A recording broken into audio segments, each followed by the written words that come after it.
What's up, everybody? Welcome to GameFace episode 95 on SIFTD Games. We have been playing Destiny 2, the beta. We're going to talk about it in depth. And we're going to talk about Kingdom Hearts 3, which has a new release date that nobody believes. Yep, I don't either. And we got some trouble in SIFTDville. We're going to talk to you guys about the future of the site. It's going to be a great show. Let's go!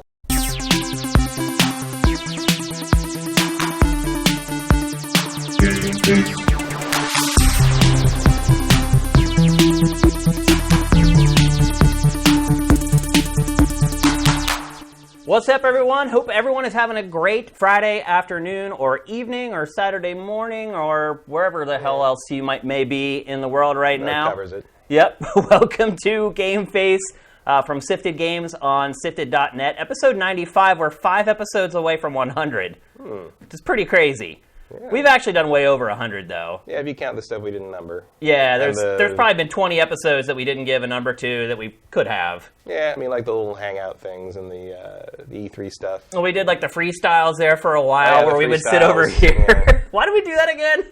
Because Sam was out of town. Oh, right, and we had no choice. That's right. We had to let him go be free. So we're coming up on a big milestone. 100 episodes of any show is a pretty big deal, and I'm pretty proud of that. Definitely been a crazy 100 episodes, all the ups and downs and all the stories and whatnot. We'll get into a little bit more of the history of SIFTD a little bit later on in the show. I feel like we got a pretty good show. We've been waiting a long time to play Destiny 2, and it's finally here, at least for those of us who got in on the beta early. Matt, you're a much bigger Destiny fan than I am, or at least you, I don't know about fan, but I played a lot. You played it a lot more than I did. I had much less to do around that time, apparently. I like it. It's Destiny. I only played really the story-driven stuff. So I played the big intro thing, and I played the strike.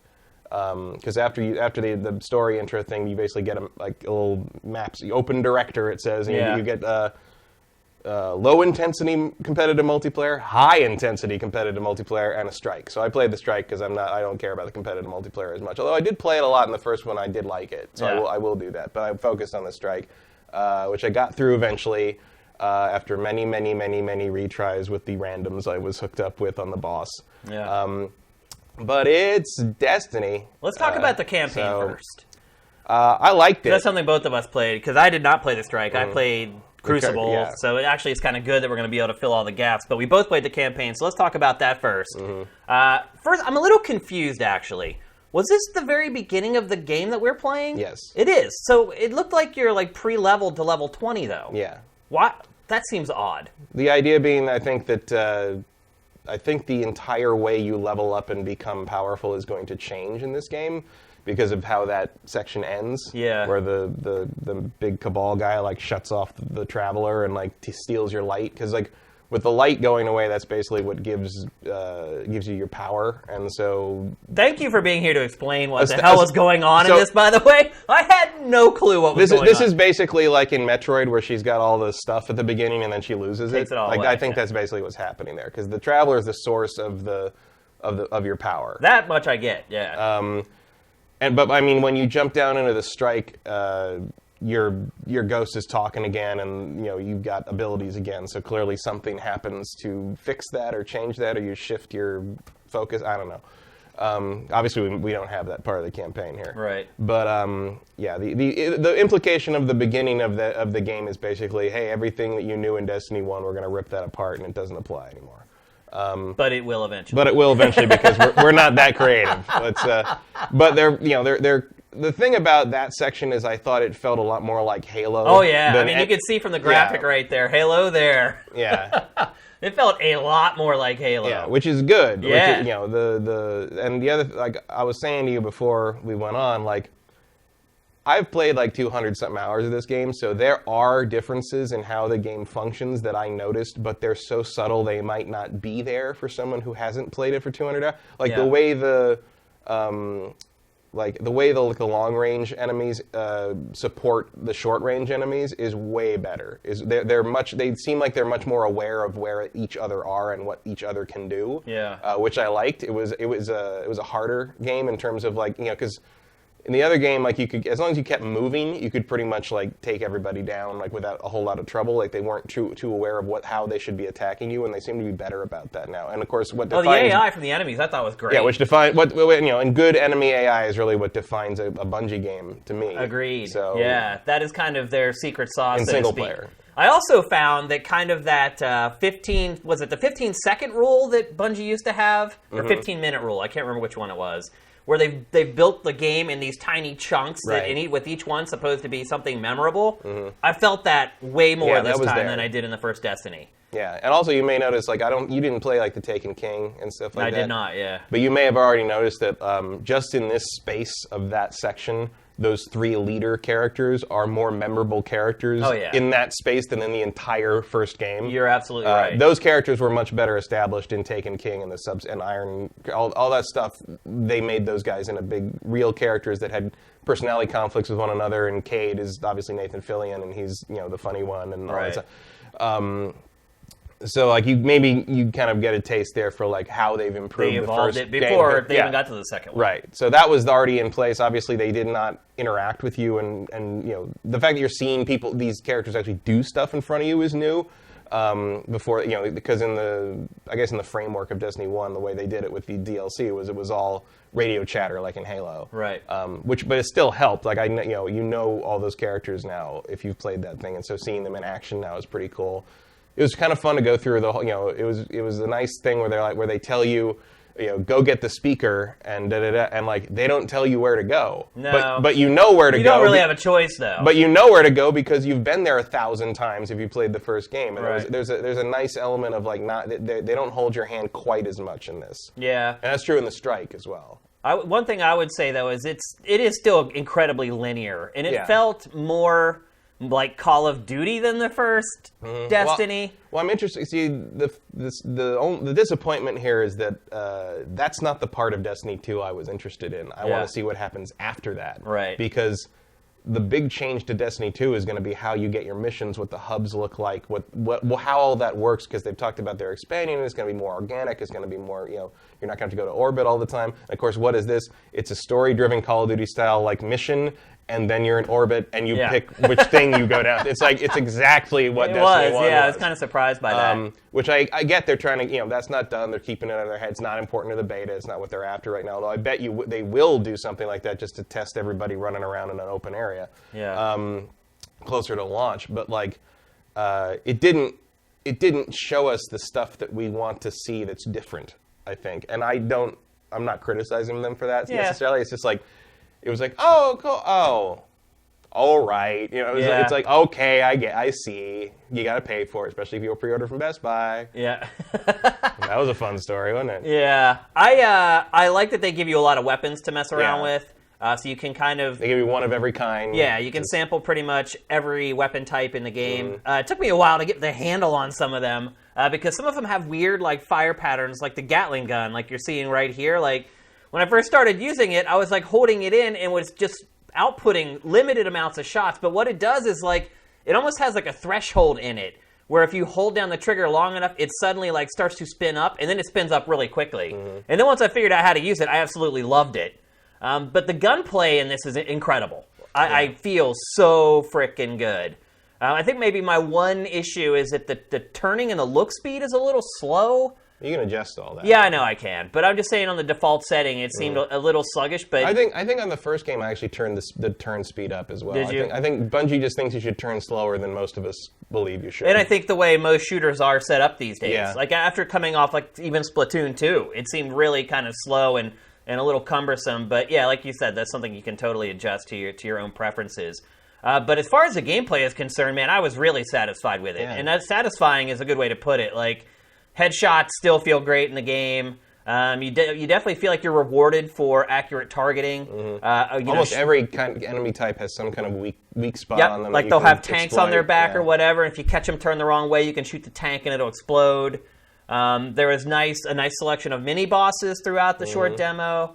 I've seen a lot of people down on this online, but I actually already enjoy it more than the first game, at least the campaign. I mean, I get what they're saying because it really is just a slight refinement on the first game in terms of what you're doing and how you're playing. But I mean, the first game played really, really well. Like, but don't you think the first game was so close to like being great though? Like that's really kind of all it needed was some tweaks. A little bit. I mean, well, like I said, like the thing that will make this game great is not in this. It's not in this beta. Yeah. It's how the game interacts with itself, how the game progresses, whether the grind is there, and whether it's rewarding. Right. Like you're not going to know that from this. Yeah. This is just a taste of like here's kind of how we expanded the idea and the concept, and I think they've done that really well. My one visual criticism is that I love the Cabal. The Cabal are my favorite enemies to fight in Destiny. In the whole series so far. Yeah. Wow. I just like how their heads pop. Yeah. In that, it's almost like steam. Yeah. But also, I mean, they're basically the Warhammer Space Marines. Yeah. My one They issue. look a little derivative to me, but. Well, they are derivative because they're Warhammer Space Marines. But the one thing, the way their helmets are designed, and this particular, whatever the Red Legion or whatever they are, this is a specific group of Cabal that's attacking here that we haven't seen before. The design of the helmet and the coloring, they really look like overgrown Volus from Mass Effect. No, you're right, actually. The little mole guys. Yeah, you're right. And I'm like, God, what did we do to these guys? They're just so mad. Like, maybe they're trying to make up for Andromeda. that could be. But like, so that's my one criticism. Every time I'm killing these guys, I'm just like, God, it's like an army of Volus just got really mad at it. It's like, so like, which is not an intimidating thought. Yeah. But obviously, I wonder if at some point anyone in testing was like, they look like Volus, dude. Maybe we should, I don't know, widen the nose brim or anything. Yeah. My biggest complaint with the campaign, honestly, is I had no idea what the hell was going on. I had no idea what the hell was going on. I had no idea what I was supposed to be doing. Like, there's one part towards the end where these paws just start dropping out of the sky, and I just got crushed like 4 times in a row. See, that was the one kind of like disturbing part. Was when you come out of there and like you basically have to fend off 3 waves of these things. Yeah, and that's the it's first. It's a little like horde mode section. Yeah, but that's also the first time you encounter other players. Yeah, it's like it's the first time they dump you in a kind of a mingle player situation. Yeah, and like. It came out of nowhere and did not really set itself up very well. I mean, maybe and I got it like, pretty well, but that was as part of my thing. It was kind of like I guess one of the like the open world missions from the first game where something happens, everybody gathers around the thing, and you do it. Yeah. If that's their idea of more organic like quest assignment, like nobody knew what was going on. Yeah, like, I didn't even know I was playing with other players. Yeah. I thought that was AI. Yeah, no, they're guys because they're like waving at me and stuff. Wow. You see a player name; it's a person. I just assumed that they just put those up there. Oh no! If you see another Guardian in this game running around shooting, it's always another human player. Wow. Unless it's like a so again, that's a perfect character. example of how I had no idea what the hell was going on playing this. I just kept trudging forward and shooting. I mean, I did keep thinking while I was playing, like, I wonder what Shane thinks about this as someone who doesn't have Destiny, like, fused into his brain. I was completely lost. Yeah. And the stuff that they were saying, I'm like, what? What does that even mean? Like, I felt like I needed, like, a little translator in my ear to be like, that means the guys from blah, blah. Like, I had no clue. I did get, obviously, that the Traveler was shut down and that was a huge deal. I mean, that's about all you need. Yeah. The details are just sort of window dressing. Yeah, I did think that, like, some of the, like, that ending cutscene I thought was a little hammy. Oh, yeah. Which I was disappointed in. I mean, I thought Bungie... That's Bungie, though. Yeah, I thought they had a better pedigree than that, to be perfectly honest. They do space opera, and they do it big. Yeah. And that's basically what happens. But, like, that main bad guy, I was just like, really? Like, this is the guy... He has angel wings. The symbology in this game is not... and the first game are not subtle. I mean, it's like...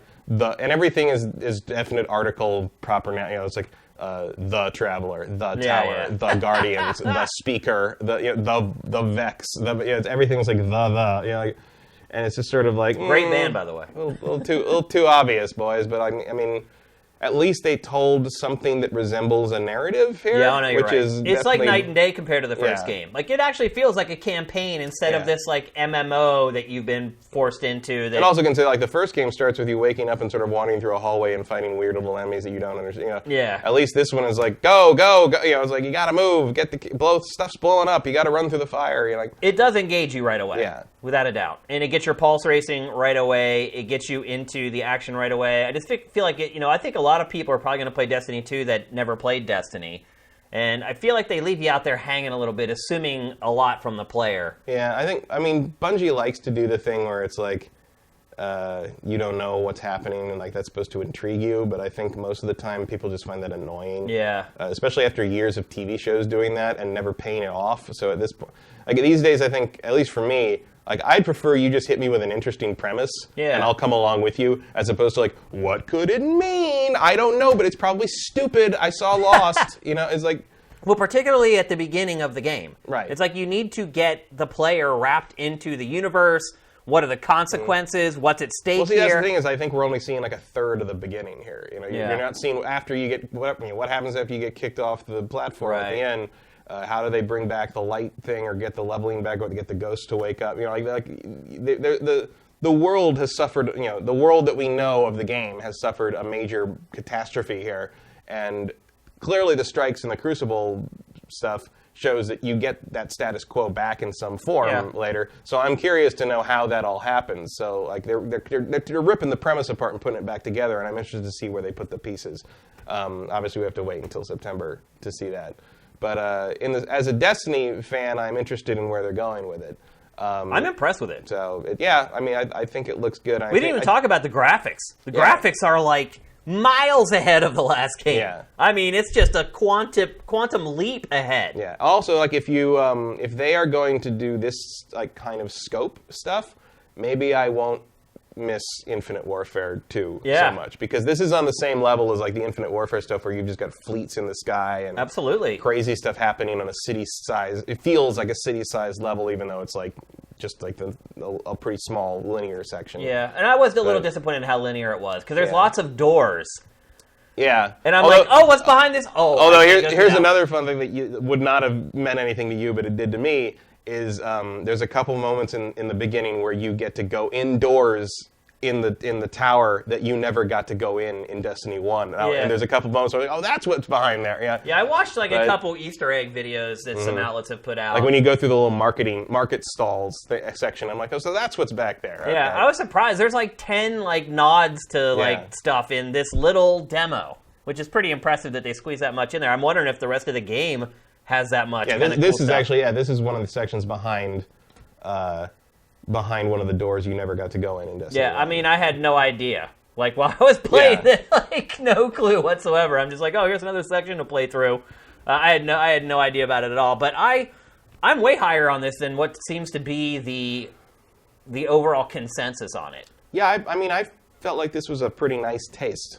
I don't have an issue with it. Like, I get what people are saying. Like, if you didn't like Destiny 1's gameplay, this ain't going to change your mind, I'm probably. surprised that anyone would not at least not like the gunplay from the first me Destiny. too, but I mean, that shocks me. I assume there are people that like and dislike weird things. What did they want from it? I don't know.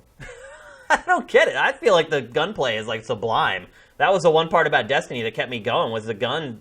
Just using the guns felt so good. So I'm impressed with it. I had read before I actually got to play it. Like, I didn't get to jump in the beta day one.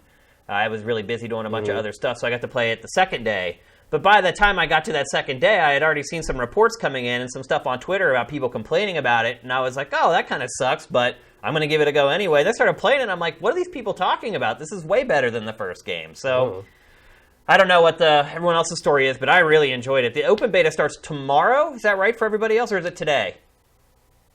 I think it's today. I think it might be. Yeah, I think we got like 2 days early, and everyone else gets to jump in, which I think will be good ultimately for. I mean, also because I feel like if you're Bungie, you don't want to start your beta on a weekend because everybody's got to come in anyway. So do it on Friday when everybody's got to be in the office anyway. They're going to be in the office all weekend anyway. But like it's less. It doesn't feel as bad. Well, they're going to hit a bunch of bumps in the road today. Yeah. And then hopefully Saturday and Sunday they can get to sit there and monitor. Yeah. That's the point. Yeah. That's what this is for. Yeah. So. But I really enjoyed the campaign. I had a good time with it. Yeah, I liked it. I'm surprised how much they gave us, 30-some minute chunk. Mm-hmm. I feel like there's a lot more to it. I feel like there's a lot more going to happen. I mean, if this is the beginning, then what happens later on? Yeah, and this is also in line with the later DLC in the first game, where like some pretty robust missions, some stuff constantly happening, a lot of things to do. Yeah. Obviously, this I can see why this had to happen and not be an expansion, because clearly they've upped their tech and they've added things that the original game couldn't do. And that's fine. Like 10-year plan, whatever. Yeah. It's good. I mean, solid.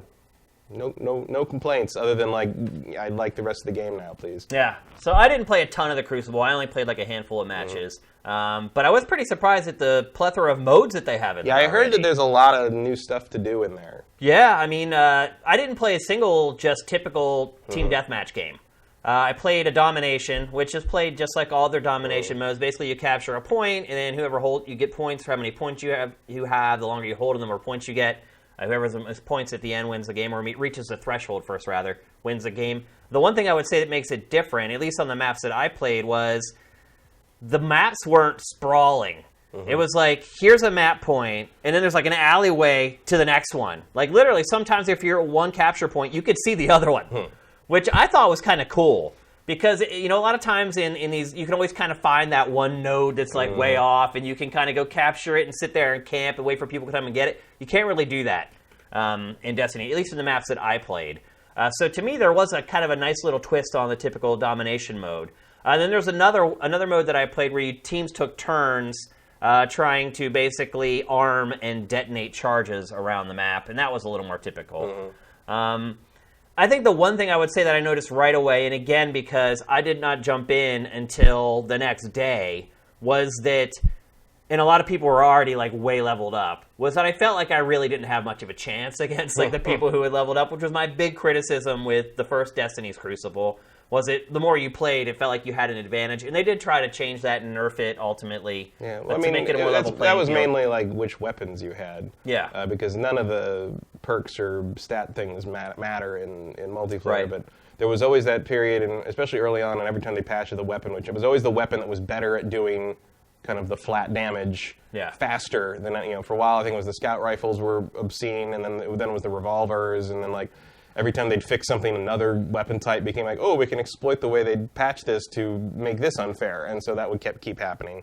I don't know if that'll be a similar problem here. I had that problem. Like, there was a couple times where literally I had the bead right on someone's neck, fired a whole clip, starting at the neck, and as it raised up into his head, he shrugged it off and shot me twice, and I died. And I was just like, wait, what the hell, man? Sounds like day one Destiny. Yeah, it did remind me a lot of that. I played maps on Earth. Oh, That's pretty freaking crazy. That made it feel not all that much like Destiny to me, because you're kind of used to this sci-fi, and it was like futuristic Earth, so it didn't look like... I mean, there were Earth maps in the first game, but were there? Yeah, in the Cosmodrome. Oh, that's right, I forgot about that. But they were just like burned out scrapyards, so it's not like they looked like home. This looked like Earth, like a little bit of it looked like maybe Tokyo now. Kind of in that vein. I had fun with it. I didn't feel like it was kind of fair for me to play, so I think I got frustrated with it a little bit quickly. I'm probably going to give it a whirl this weekend when there's more players on, and hopefully some players who are my level that I can fight against. Yeah, and part of it is I think, like I ran into this problem playing the Strike, was the stuff my character had was not the stuff I choose my character to have, were I building this character up from scratch. Right. So I didn't feel like I was equipped the way I'd want to be equipped to do this stuff. Yeah. Which is probably a factor there, too. Yeah, of course. Yeah, I mean, I had no loadout. I was just getting started, and I was just using whatever basically I was handed default to my class. But other than that, Crucible felt pretty much the same to me. I didn't really notice a lot of major changes to it, which I'm a little disappointed by, but again, it's just a small slice of it. Obviously, when we get the full thing, and maybe even this weekend when I have a chance to sample more of it, my opinion of it will change. But based on my limited play so far, it felt a lot like the first game. And anything else you want to add about the Strike? Not really. I did like that there's some sections in the Strike where they're basically like, get here. And like it's not like because before the Strikes and the other one kind of guide you through each corner almost. And in this one, at one point, they're just like, get there. Here's the waypoint.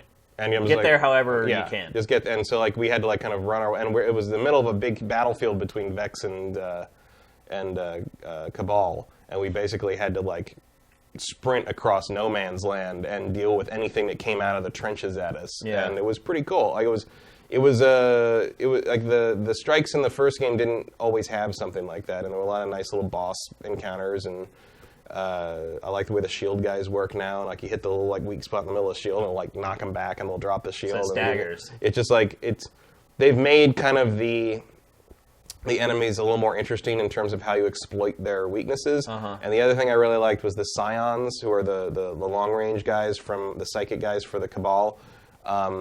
Not only are they better snipers, but they've always had like the psychic, like the Psyblast thing that would usually in the first game would just hit you. Right. In this one, it pops you up. Oh, really? So if it juggles you. So if you get hit with that, it pops you up, and all the other Cabal can get a clear shot at you. What? So it's basically there to like fuck your cover up. Wow, and interesting. I thought that was really cool. Yeah, yeah. Like that they've redesigned a lot of the various enemy types to be a more effective combined arms force, and that's a really cool thing. It is. It is. Yeah. No turtling. Yeah. Which is great. And they know it, and because they'll shoot at you, but they'll try to pop you if you're hiding behind stuff. And the AI, and again, the AI is great in this from what Yeah. I've played so far. I mean, you toss grenades, they run away from the grenades. I got flanked by them a bunch of times. But they're also not. The other thing I loved about the AI was that they don't know where you are all the time. Yeah, it doesn't that's true. cheat. Where like if you're behind cover, they're like firing into that cover, knowing And where you are. sometimes they will. Like we were fighting a bunch of Cabal, but they were fighting Vex, and one of the Vex guys that showed up was one of the big guys. Yeah. And most of the Cabal guys were not interested in us. They just wanted to take down. We want to take him down Yeah. first before they came after these little dudes in the little dudes in coats. Like, Yeah.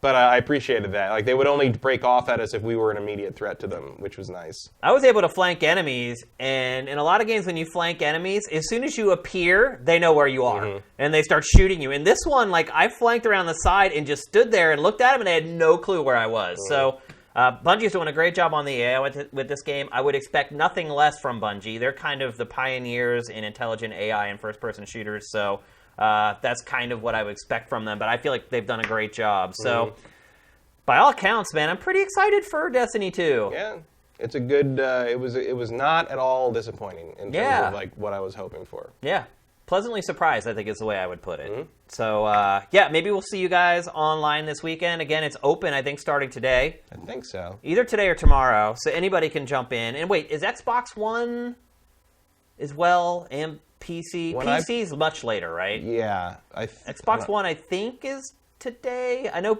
PS4 got a jump start on Xbox One. I don't know.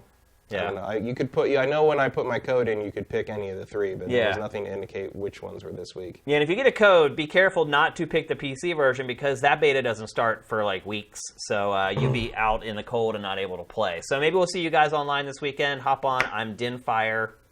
You are? Your gamer tag. Well, I tend to keep that under wraps. Fair enough. I thought with the new options, though, you can just kind of like Facebook, you can just follow people and a lot more flexibility in how you handle friend requests now. I don't know. I've got some people on my list that don't want their tags known, so there's a lot of privacy. That's probably the same for me, but whatever. Well, you keep your friends list private, I think. Yeah, I do. I keep everything private. I have to because if people can see like achievements and stuff. Because you do pre-release stuff. So yeah, and like I used to like turn it off and then turn it back on, but it's just turned into such a pain in the ass. I'm always playing advanced code that I just leave all that stuff turned off now. Like when I was playing Splatoon, like I had everything turned off, and it's a pain in the butt to go turn it all back on. So I leave all that. But you guys can friend me. Like you're totally able to friend me. I am Dinfire.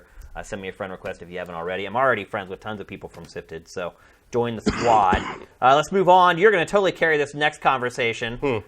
Kingdom Hearts 3 at D23. A huge trailer was released for Kingdom Hearts 3. The main theme was really a scene. Yeah. The main theme was Toy Story. Yeah. But along with that, so much more came out of D23 about this game. Not the least of which is a release date of next year. Do you believe that? No. Yeah, I don't either. I don't think anybody does. I mean, I believe that like that's what Disney wants it to come out in, and we say it all the time. I'll see in Q1 2019 because what that means, Disney is counting on the revenue from that in their fiscal year 2019, which ends at the end of March 2019, which means they can push it that far before it becomes a financial issue for Disney. Yeah. And the shareholders. So they can say 2018. I'm sure they are going to try, but I feel it's going to slip to Q1 2019.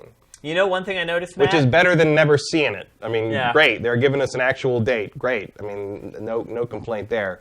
But I don't believe we'll see this next year. Do you know what I realized watching this trailer, though? Is remember all those years ago that Sony promised Toy Story level graphics? Oh, yeah. Was that the PS2 or PS3?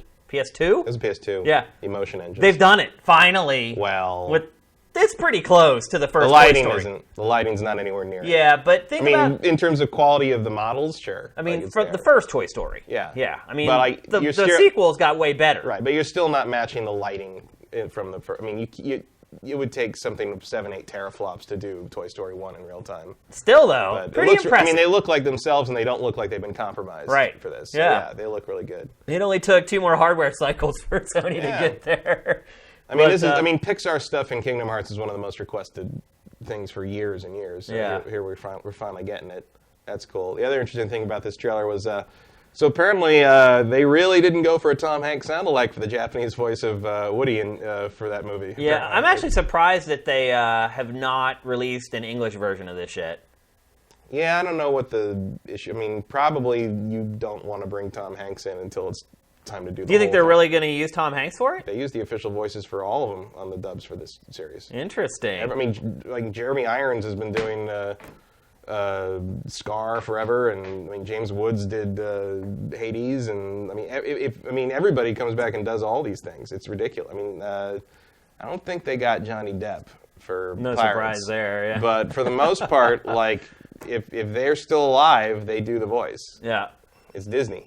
Yep. So as someone who's played a ton of Kingdom Hearts, I am not that person. You are. What are your impressions of this? Because we see a ton of gameplay. This isn't just about cutscenes showing off Toy Story. They show a lot of the game.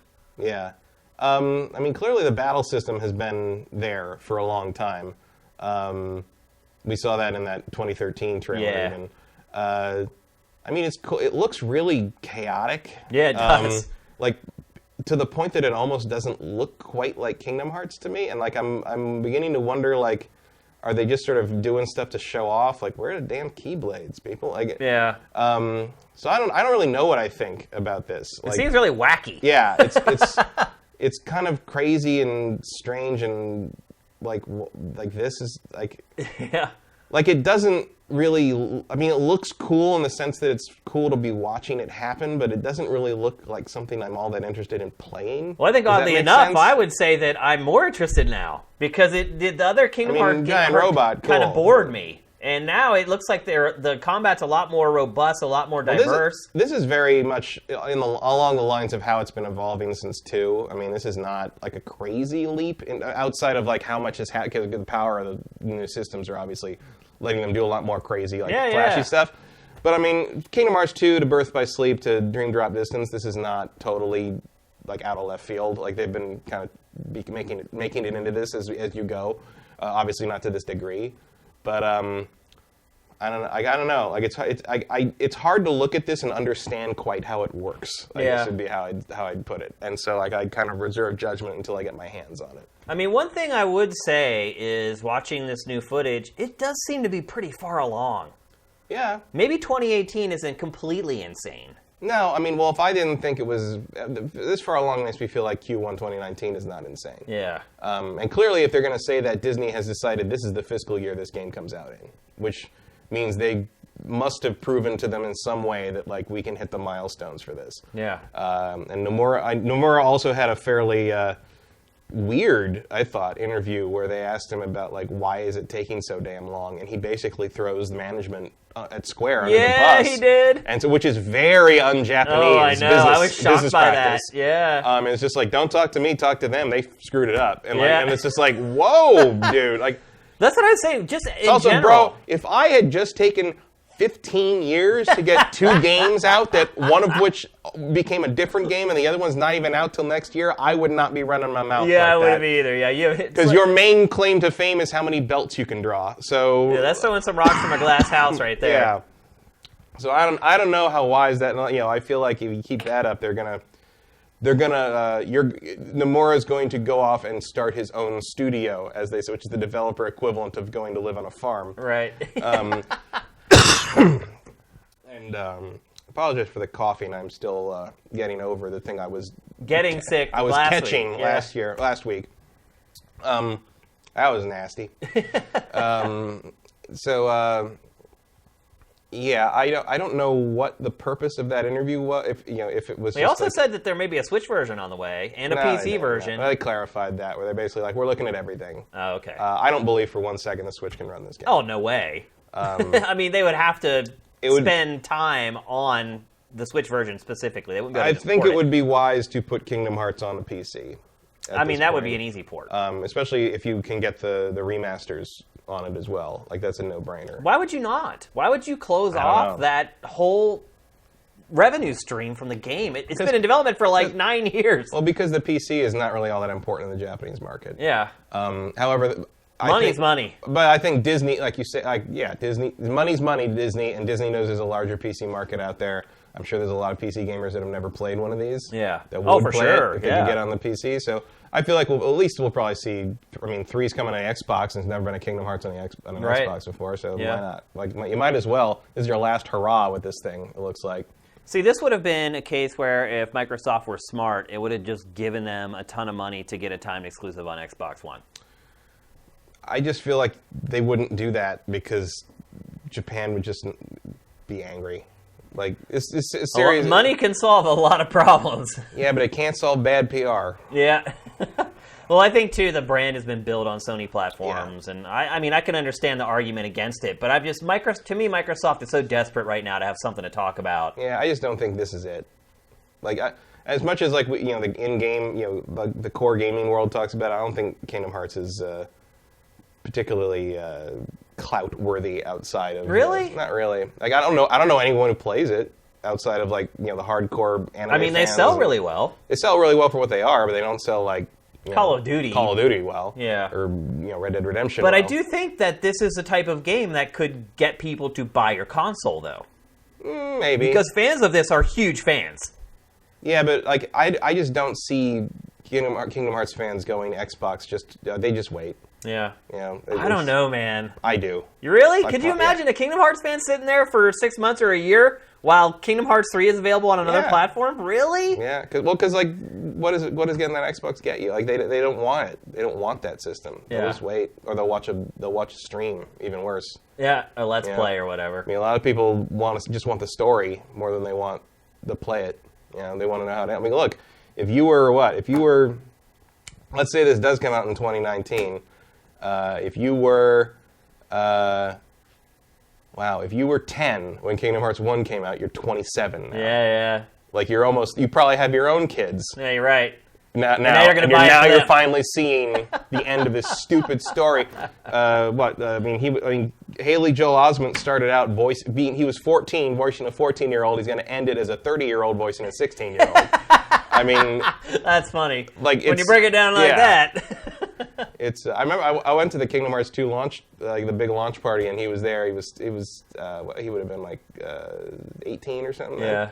And I remember I was walking through the crowd and bumped into him, and he had like 3 alcoholic drinks in his hands, and I looked down, I was like, and he was 18. Yeah, and he's just like, and he knew. He's like, they're not going to stop me. I'm Haley Joel Osment. They're not going to do anything. Yeah. Do whatever he wants. So any concerns for this game, Matt, now that you've seen a big chunk of it? Other than what you talked about where it seems a little hectic for you. I mean, I'm a little questioning of the statements about how there's fewer worlds in this one, but then that's right, yeah. But then someone reminded me that like a bunch of the worlds in Kingdom Hearts 2 were complete throwaway crap. Yeah. So like maybe that's not a bad thing. Right.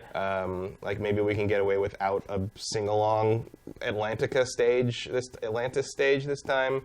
I wonder what all will be in there. Like it's kind of like I was really excited about the Tron level in Kingdom Hearts 2, and it wasn't really very good. Yeah. I was really excited about the Pirates of the Caribbean level. It wasn't really very good. Right. Like, Toy Story doesn't set my world on fire, but it sure looks like it fits the series better. For sure, than a lot of those. I mean, that's the challenge with this series in general, is that you're mashing up all these crazy universes together into one thing. Yeah. And it's never going to be congruent. I mean, the one thing is like they're saying, the worlds will be bigger and more robust, and there's more to do in each one. So that's kind of the makeup for having less worlds. But that also means if you don't like a world, like, look, I'm not looking forward to spending that much time in Frozen. Yeah. Because you know Frozen is in this. It'll also probably be the biggest section Yeah. of the game. People. Because it's so big. Money talks. I don't understand the fascination with Frozen. I watched it and thought it was good, but I mean, there are people that are just over the moon over that film, and I never really I got like it, that. but it's like, I don't, I mean, look, Idina Menzel is really good, but like, part of that is because there's a whole generation of parents that had to watch that movie 4,000 times because kids watch things over and over and over and over and over. Yep. When I was a kid, I did that with The Mouse and Its Child, which is a very different film. I mean, we did that with tons of stuff. Yeah. I mean, I wore Charlotte's Web and Charlotte's Web is a good one. But I wore 2 tapes out on that Mouse and Its Child. If you can find that on YouTube, try giving that a watch, and imagine if your 2-year-old kid just would watch that over and over and over and tell me you wouldn't worry. What was the one with... There's a section in that that's nothing but a giant reference to Samuel Beckett's play Endgame. Yeah. And, like, what is it doing in there? I don't know. But when I got to college, we read Samuel Beckett's Endgame. I'm like, this seems really familiar. And, like, finally I figured out it's because it's... Like, I knew it from this cartoon I watched as a kid. Yeah. I'm like, why is that in a child's cartoon? Well, things were darker back then. What was the one with Ricky Tikki Tavi in it? Oh, yeah. Ricky Tikki Tavi. Is that what it was called? Yeah, I mean, that was dark. And all, yeah, and the Crazy the mongoose against the cobras. Yeah, I mean, things were different back then. Oh, yeah. You could also look up, it was another one from the 70s, Hugo the Hippo. I don't think I ever watched that one. Which is like, I mean, there's a whole section in there where it's about a pink hippo named Hugo, but I don't remember it very well, but I do remember there's a section somewhere in the middle near the, or maybe 2/3 through, which is essentially like a 5-minute drug trip music video section, which like every 70s cartoon had. It did, kind of, yeah. Which is so bizarre. Yeah, and like a lot of these things would get like PG-13s or Rs now because of the like Watership Down and all the violence. Oh yeah, Watership Down's another one. Plague Dogs. Yeah. And, I mean, it was a weird time. Life for is animation. nerfed now. Yeah, for sure. Maybe it's for the better. I don't know. That's what I thought of when I saw rabbits in the field. Yeah. Like, yeah, they probably just came from murdering another dude. Yeah. It's like,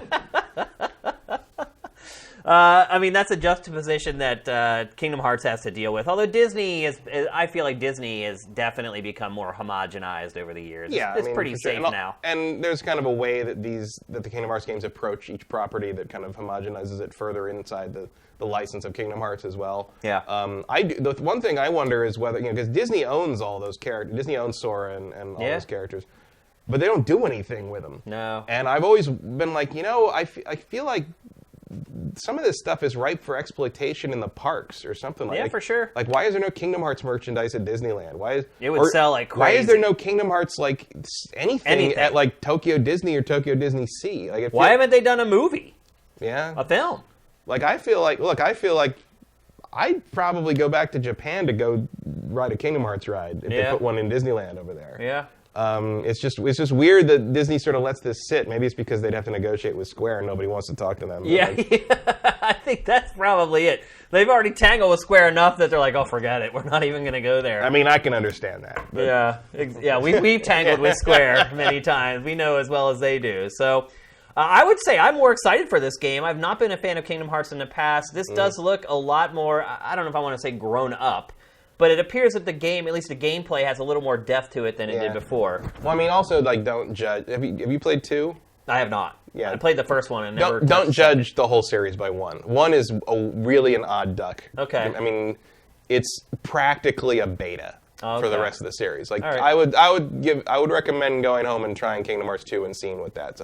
Don't try to understand it.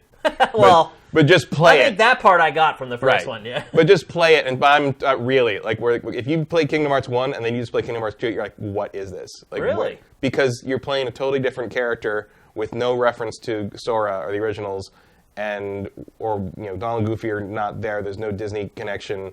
You're like, who are these people? Gotcha. It's a complete 180, and it makes more sense if you've played the Game Boy game, the Chain of Memories game, but most people did not. Yeah. So you jump into that and you're like, what? Well, the whole chronology of the series is really But the point confusing. is, I think if you played 2, you would. I mean, 2 feels a lot. Frankly, it feels a lot more God of War, like the way it plays is more God of War and QTE oriented. Right. And I think if you played some Kingdom Hearts 2, you will understand where this the pedigree of how this we've got a to this. little better. Okay. Yeah, I would suggest because really the other thing is like they eliminated a lot of the stupid platforming from 1 because one of 1's biggest problems is like the platforming is terrible. It was terrible, yeah. And being a big platforming fan, that was really what turned me off to the series more than like and so anything. with 2 and moving forward, they really focused a lot on the combat more than anything else. Okay. So I would say that would be helpful in kind of like forming your preliminary opinion of whether you want to play 3 or not. If you had to put a percentage on the chances of it actually coming out in 2018, where would you put them at? Like 40%. 40%? Yeah. That sounds about right. I know it was an internet joke for the last week. Basically, everyone just cracking jokes about there's no way in hell it's coming out next year. No. Maybe we'll get surprised finally by Square Enix. But yeah, I mean, like that's I said, fool's errand, 40% is a pretty high percentage for this. Yeah, in considering. That's actually encouraging. Yeah. Like I do believe there is a decent chance they could sneak it out in November. Yeah. But I still feel like we're going to see this is going to be another. It's going to be a part of the stellar Q1 2019 lineup as Q1s tend to be now. Yep, they do. Okay, let's move on. We're going to talk next about a big feature that launched on Nintendo Switch finally with Splatoon 2. This was a part of Splatoon 2 that we were not able to test when we were doing the pre-release. What are you doing? I was leaning into your shot by accident, so I decided to go for it. It was a part of Splatoon 2 we were not able to test before we did the reviews. Now I'm going to start doing it to you, fool. All right. Yes, I did take some codeine cough syrup before I came in. Why? Yeah, it did not go live before the embargo was up for the reviews for Splatoon 2. It just came up pretty much yesterday or the day before. It launched the night of the embargo lift, but it wasn't doing anything. It didn't work. And then the next morning, it had actually linked into Splatoon 2. And it's a little curious because I'm wondering if, when you actually use the app, it's a Splatoon 2 app. It's not like a general... It doesn't say general, Yeah, Switch. It's linked into everything you've done. And I will say the app itself is impressive. It tracks so much stuff as far as what you've done in Splatoon. It helps you set up games with your friends. It helps you just find games. You can buy gear and stuff like that when you're not actually playing the game. The app itself, if it's just considered a Splatoon 2 app, is great. I'm really impressed with it. But the problem is that this is also the conduit through which Nintendo's online service for Switch works. And it is... Works is a very kind word. Oh my gosh, Matt. It is so bad. It is so bad, dude. It's amazing to me that it does not work if you answer texts. Nope. If it cuts anything. Yeah. If anything happens on your cell phone while you're using this thing, it completely cuts or drops out. If the screen goes into screen save mode, it cuts out. So you're seeing here, I got this footage from a YouTuber, and he has his phone plugged in. Because if your phone is not plugged in and it goes to sleep, the whole thing just craps out. Just figuring out how to make this thing work. You need to have a computer science degree, Matt. I'm not even exaggerating. It is insane. I almost feel like they created this app specifically so a kid could never figure it out. I'm not even kidding. Yeah. No pun intended. Well, I mean, I know some people were thinking that the inability for it to work in the background was some kind of bug, but then people point out it's in the FAQ. Yeah. They say in the instructions, yeah. if you do anything, it will disconnect. And it's so you knew. So it's the question is are you stupid or are you jerks, Nintendo? I don't know. It is mind-boggling. Why is this the way it is? Why? I don't get it, dude. The online chat on the Wii U was great. It was so easy. I could plug in any earbuds with a mic on it into the headphone jack on the gamepad, and it just worked. Next thing I know, I can hear other people chatting, and I can talk to people through chat. I cannot comprehend. Can you come up with any reason why Nintendo would do this? Unless it just doesn't want people to use voice chat. But then, why go through all this? Whoever designed this app... Why not just not have it? Yeah. Whoever designed this app, I bet you they pulled their hair out working on this app, dude. Because there are so many hurdles to jump through to connect with people. It's I was watching the video that we're watching right now, and it was him and one other YouTuber, Dreamcast guy, trying to get it to work, and it was like comedy. watching them try to work together so they could chat with each other. Like, why wouldn't you just, like, I look at this and I'm just like, look, it's nice that there's, like, the features to connect up and whatever, but in terms of chatting, why don't you just use Discord? Yeah, Or I mean... Or like we used to do when we'd play a PS3 game back in the day, we would just form a player lobby on the Xbox 360. Yeah. Or use Skype over. or whatever. Yeah. I mean, a lot of people who play League of Legends, they have Skype open while they play so they can still chat with their teammates or whatever, which is another game where I'm completely befuddled why there's no official chat, although I think that it's actually coming finally.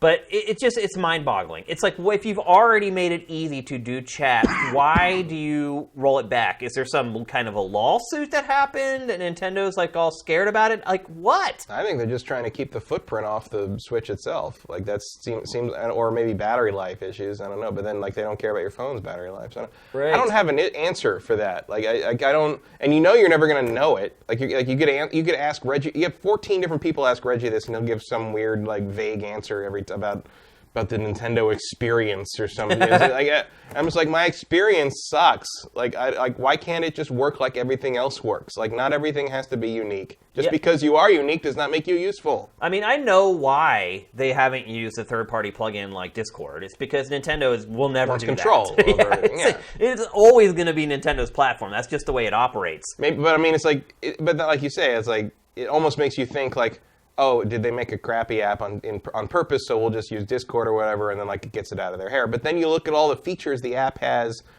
other than its functionality issues, but like you look at how the features it has in terms of interacting with the game, and it's really cool. Oh, it's insane. So like the amount of work that went into this app. They're not skimping on this app in terms of what it does to enhance the game. They've decided to gate every feature that people actually want to use behind this completely asinine user interface. And I do love the one photo that people it was like the phone and the battery thing with the wire here to the squid thing to the headset to the mounted Switch, and it's just like, play it on the train. You're like, yeah, great. Like, nobody's ever going to use this. No one is ever. And the other part of it too is like the limited time that I actually tested it, the audio quality. It's like it's coming through your phone speaker. Like you can plug in like your headset or whatever, but it's like it sounds like a mobile call. So it's like muffled and compressed and like, man, there's dropping the ball, and then there's this. Yeah. And this is. I mean, I'm a giant skeptic on all this Nintendo Online stuff anyway, but I didn't think it was going to be this bad. Oh, I could not. If Nintendo came to me and said, Shane, make an app that people are going to use to chat live with Switch as poor as possible, I could not have achieved Like, this. I don't think you would have thought of, oh, what if it doesn't run in the background of anything? No. I would not have entered in my head. I'm like, can you even do that? Can you make an app do that now? I figure that would be embedded at the OS level. It's like they hired a focus group for what they should do with their chat, and then they just took every suggestion that they got and just went with the exact opposite. And they're like, okay, they want this. How can we do the exact opposite of that? That's what we're going to do. It's insane. I cannot comprehend, one, why you would do this if you're going to do that. Why do it at all? Just don't even allow the feature. I mean, this app company, I feel sorry for them. Because, they're sitting there going, man, this is insane. What are they thinking? Like, nobody's going to use this. We're working on this for a year. No one's ever going to use it for what we build it for. I have a feeling that Nintendo is going to relent on this because the backlash over this is just going to be extreme. But relent and do what? Change it. Fix it, yeah. Yeah, they're going to have to because right now it's just the journalists complaining because we're the only ones who have been playing. We're the only ones who got to try this. Splatoon 2 came out today. Let me tell you, there's no fury like a Nintendo fan scorned.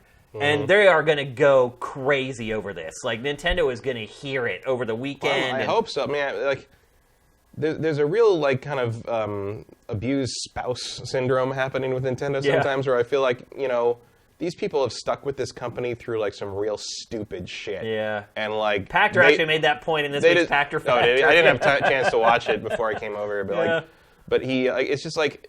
They've put up with so much stuff from this company and stuck with them through so much. Like, they really deserve better than what Nintendo gives them sometimes. It's a little bit like Schadenfreude. I mean, they've been held Stockholm hostage. Syndrome. They're fans of Nintendo, so they've essentially been held The Schadenfreude hostage. is me. Right. You're enjoying watching their pain, But there's a little bit of Stockholm Kingdom syndrome, Mushroom Kingdom Stockholm Syndrome. Yeah. Mushroom Syndrome. Princess Peach syndrome. Yeah.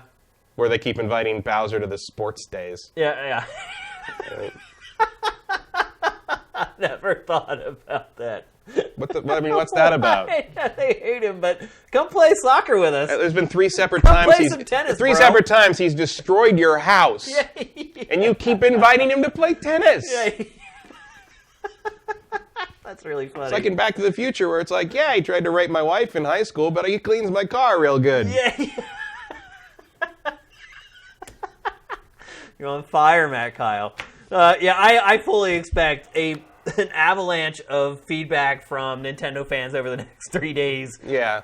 I'd like to hear Reggie when he sees all these complaints. And also, complaints. make sure, if you are a Nintendo fan and you are upset with how this is, make sure to give them feedback through channels they'll listen to, the App Store and stuff like that. Yeah. I don't know if it'll matter, because the thing that worries me is clearly this is intentional. This is how it was meant to be designed. Yeah, I mean, they did this on purpose. Know. Yeah. So it's they're going to have to get this overwhelming tidal wave of people seeing this is not okay. Well, I think if they find a hashtag for Twitter over the weekend, gotta get a good everybody hashtag. rallies around, and if that thing trends, I think Nintendo will listen, and I think it will change it. The other thing to keep in mind is that Nintendo's going to be charging for this. This is going to cost money starting next year. It's cheap. It's only $20 a year, but it still costs money. It makes it even better is this element of so how much would you pay for this kind of thing? It's nothing. I'll pay $1, get it off my phone. Yeah, I mean, how do you pay money for an online network where voice chat doesn't work? I mean, one would hope this would improve in the next 6 months. You would hope. It can't get any worse. True. Well, actually, it can. It could just be broken and not work at all. Yeah. Because once you figure out what Nintendo is asking you to do with this, it does work, kinda. But it's just, the big thing is why doesn't it work in the background? No idea. Why? No clue. Everything else on my iPhone works in the background. Even the awkwardness of having to hook all the things up and all the wires and the sound quality. But it's okay, you can put up with that just to get it. But it's really? If you get a text? It's app development 101. It really is. What? I don't get it, dude. Insane. So, I feel like we've berated Nintendo enough over that. Let's move on to something really awesome, which is EVO 2017.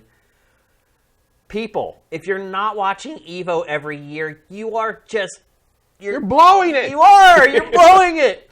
It's so freaking awesome! It's good. So I can't tell you how many times, I'd be working or doing something, I'd be I'm just going to turn on EVO for a minute. And just be and I'll be I'll leave it in the background, and, when the announcer gets really hyped, I'll flop, and then next thing I know, I've sucked in for 3 hours of it. Games that I did not think I gave a crap about, like Tekken 7. I ended up watching 3 hours of Tekken 7. Once I got to the final 8, I just watched all of it. And I would, honestly, having watched a ton of EVO, probably more than I should have, I think Tekken 7 was the best tournament of it all. And I had really zero interest in Tekken. Tekken is a game to me that was, I don't know, it's kind of a noob-friendly fighter. It's kind of one of the few button mashers left where you can mash buttons and still be kind of successful with it. Watching the best players in the world play Tekken 7, I have a whole new appreciation for it. Tekken 7 is a different game when pros are playing it, that's for sure. In a way that isn't always true of Tekken. Yeah. I didn't watch a ton of Tekken because, really, I don't care about Tekken. And I didn't either, and I got sucked into it. Yeah, but I have a bias against Tekken because I'm a Virtua Fighter fan, and it will always bother me that Tekken won. Well, Virtua Fighter is my favorite fighting franchise. It always has been. 10 years since 5 came out. I know. You think we'll get another one ever? No. Really? I don't know. It is kind of the redheaded stepchild of fighting franchises. If we do, it will be it won't be made by the people that made the others. Anyway, it's not flashy enough for today's market, I don't think. But it sure was good. It's so amazing. It's so tactical. It's like the thinking man's fighting game, essentially. But, the star for me is always Street Fighter. I always like watching Street Fighter. It's certainly the most hype is around Street Fighter. It was on 3 TV networks at once. Yeah. And I liked I watched a lot of Blaze Blue, which I didn't catch any of that. Part of this was also because that was when I was really starting to get sick. So if you really want to make your fever work for you, watch about 9 hours of fighting games in a row. Yeah. And at a certain point, your brain just doesn't know what's real anymore. But Central Fiction, I think, acquitted itself well, and the players did a really good job. There was a nice little internal thing where everybody hates Arakune, who's the blob character. Yeah. He's what they call in Japan. He's a cold player, which basically means he doesn't play against. They say that of the actual individual pro players as well that play him. Basically, Arakune wins by doing the same thing over and over again, regardless of who he's fighting. No. He's got a curse ability that basically, once the curse hits you, you're dead. He's a cheeser, basically. Sort of, yeah. But like, it's basically one of those things where like the whole fighting against Arakune is entirely based around preventing him from doing that. And if you can prevent him from doing that, great. Most people cannot. And so the great fear was the top 8 would just end up with like a bunch of Arakunes fighting each other. And so like people were rooting for these players that played more interesting characters, like trying to take him down. And most of the time that actually happened. So it was kind of like on one hand you're hoping for like, you know, the people you're going to win the top 8 in the first place. But then there's like a little mini story in there where people are trying, like the players are trying to defeat the Arakunes in the top 32 to like make the top 8 more interesting. Right. And so that was fun too. And of course the Street Fighter stuff was good. It was nice to see Ultimate Marvel vs. Capcom 3 is the last year because Capcom's going to force Marvel vs. Capcom Infinite. I actually didn't watch that at all. Who ended up winning that? Oh crap! Chris G lost. That's the important part. Who beat him? Someone in the chat will know. But were any of the old stalwarts in the final 8? Not that I noticed. I mean, not really. I only saw the tail end of that because it was at 7:45 in the morning. No, I didn't wake up in time. That'll do it.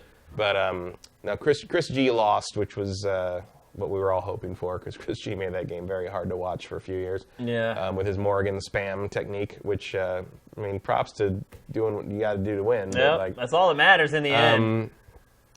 So Ryan LV. You don't get awards for style points. Yeah, Ryan LV won the final Evo for Ultimate Marvel vs. Capcom 3. So it was cool. Here we move blindly into the future with Infinite, and we'll see how that goes. Yeah. It did look like they did look like they'd done a little work on the faces. They did, yeah. In there, it still don't quite look right, but I got a lot of questions about the visual choices in that game. I think everybody does. What about Smash Brothers?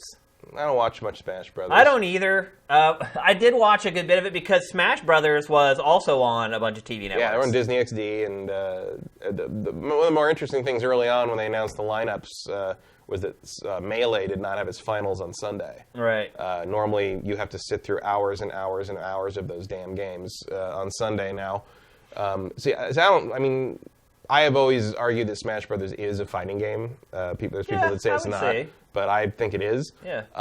That said, it's a different kind of fighting game than most like standard fighting games, and the differences that it has makes it fun to play. But I don't care about watching it. It's not an interesting competitive spectator. Yeah, sport to watching the high level play of Smash Brothers, and I watched like the whole, and they were great, by the way. Like I don't know if you watched it, but I watched some of it. I watched most of the top 8.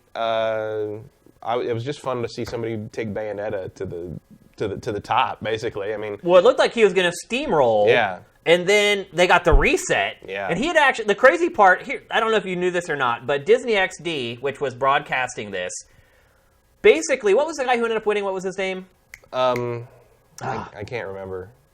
The funny part was I tweeted, you just found a new fan, and I can't even remember what his name was. But anyway, that guy was just walking through the whole tournament, had walked through that first finals match.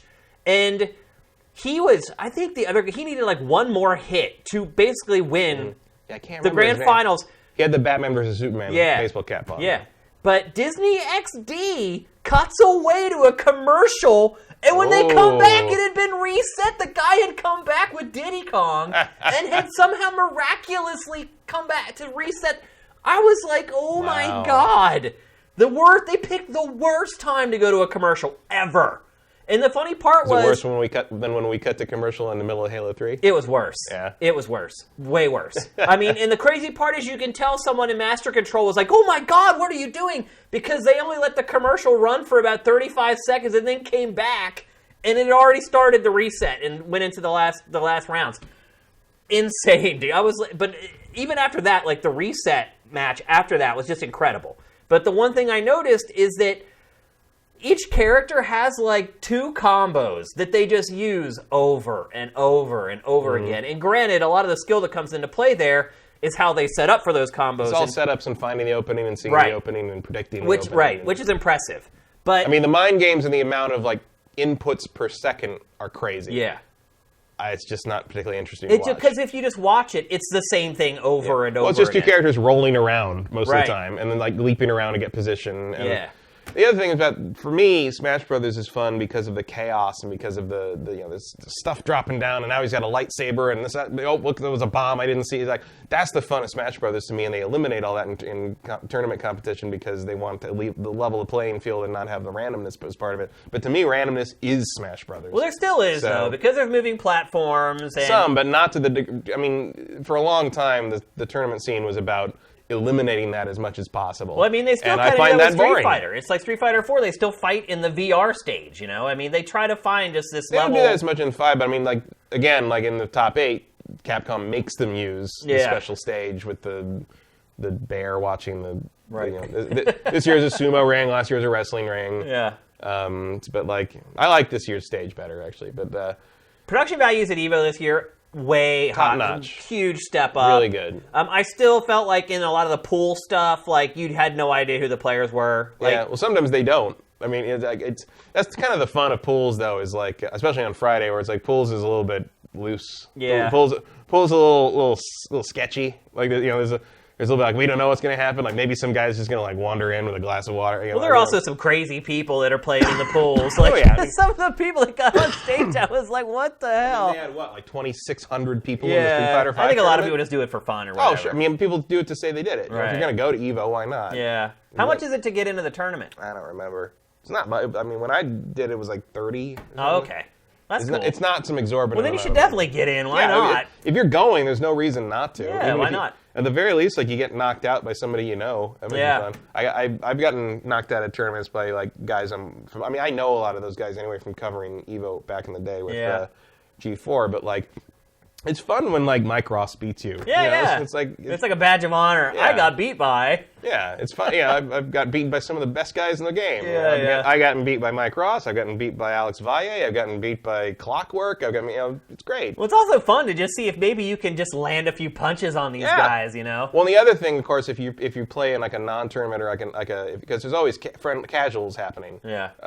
When you're out of the tournament between matches, like you can sometimes sit down with these guys and like they'll sit there and help you. They'll play with you. I mean, no matter how big these guys, Justin Wong has sat there and gave me tips before. Yeah. He didn't have to do that. Yeah. But that's the great part about it's the whole an incredibly open and accepting community if you come in like with enthusiasm for it. And that's what I just want to say, kind of in closing on EVO 2017, is the vibe. Mm-hmm. The vibe is so positive, so thick. It comes through the television. And there's lots of kind of events in life that are like that, where everyone's really positive and everyone's got this great energy. And it doesn't come through the TV screen a lot of times. But with this, oh my gosh, like the lead broadcaster at the end cried. Not just cried, Seth. Like bawling. Well, Seth has been there since the beginning. I mean, there's a documentary no one can see called Bang the Machine, which is about the first American fighting game team that goes to Japan to compete in the tournaments there, first time ever. And he's part of that, and he's like 18 or something in that, and like it's really intense, and it's this scrappy kind of thing. The documentary was supposed to be released in 2001. They had a rough cut, with unlicensed like temp music in it. Yeah. 9/11 happened, and the building where they were cutting the documentary was basically in debris range of 9/11, and all the footage was destroyed. Everything got destroyed. The only thing that's left is this mixed down rough cut with unlicensable music that can never be broadcast. Wow. Basically. So at EVO every year, the only time you can ever see Bang the Machine is if you go to EVO, they do a screening every year. Oh, wow. Because there's like 7 or 8 copies in existence, and the only people that have them are part of the fighting game community, and it has never leaked. Wow. It has never been pirated and never leaked, because no one would ever do that to the people, because it was all community done. Right. So if you ever do go to EVO, I highly recommend going to see Bang the Machine, because it's a great documentary and Seth is in it. But he's been there forever. and I worked with him a lot when we were doing Evo coverage with G4 and Street Fighter coverage with G4. And a matter of fact, who thought it was a good idea for Adam to announce Evo? By the way, that was Capcom. I think that is insane. I watch these guys. These announcers yeah. are amazing, and it's like, how could you tried- know what it is, and then say, hey, some guy who doesn't know anything about the game or esports should come in and be the announcer for this? I don't think people were aware of what I knew, and I tried to coach Adam as best I could, but you can't give a guy 20 years of Street Fighter experience and it's not happening. I mean, I could maybe do it. Yeah, but I would be leaning real hard on Seth to keep up with it. I'm in awe of these guys. You got to know every in and out. Oh yeah, it's amazing how much they know about every game. And I will say, after that happened, Adam came off the mic and he was drenched in sweat, and he looks at me and just goes, "I had no idea it was going to be like that." It was just like it was not. I guess people thought it was going to be like, "Oh, we're just going to talk about a video game." Right. No, that's not how it works. This is a real skill, hardcore thing. Don't do it. But we did many years of that, and as a matter of fact, Ryan Gutierrez, Gutex, who's the guy who did the floor interviews for ESPN2. Yeah. He when Street Fighter 4 first came out, Seth hooked me up with him. We were at a tournament at City Walk before the game came out, and I'm like, I need like a pro to do like some tip videos, and he said, go talk to Gutex, go talk to him. So I talked to him, and we agreed to like, okay, let's do this. You'll come up with some tips. We'll do some shit. And so he came into G4, and we did some. Him and Ben Winter was a producer. I worked. Ben Winter like did the hard stuff basically, and Ryan and I did the presentational stuff. And Ben Winter became my right-hand producer for all the Evo stuff. He was amazing. He's the first person to do like those like boxing style intros with the individual competitors for the topic. Like he was like, I want to do that. So we did that, and they do that to this day. That. I mean, it's not like it's a huge stretch to come up with that idea. Yeah. But he did it first. Somebody had to do it first. And and that was the other thing, was when we did all that, everyone there was so happy we were there and doing that. Right. And we were now like, it's just and early on I'm like, oh, I hope they don't mind that we're going to take up their time doing these things and all this stuff. And like they were like, no, you're trying to make it big. You're trying to make it. It worked. And it worked. Yeah. And Ryan Ryan Gutex did all those videos for us, and now he's on ESPN2 doing. Cut it the wrong time. It's great. And and I was saying to you before this, like Seth got very emotional at the end. We used to go hang out and drink a few beers after we'd finish all the Evo stuff and talk about the future and stuff. And this was the goal, ESPN2, like real big time stuff like this. And I think one of his biggest worries, I think, was getting it there.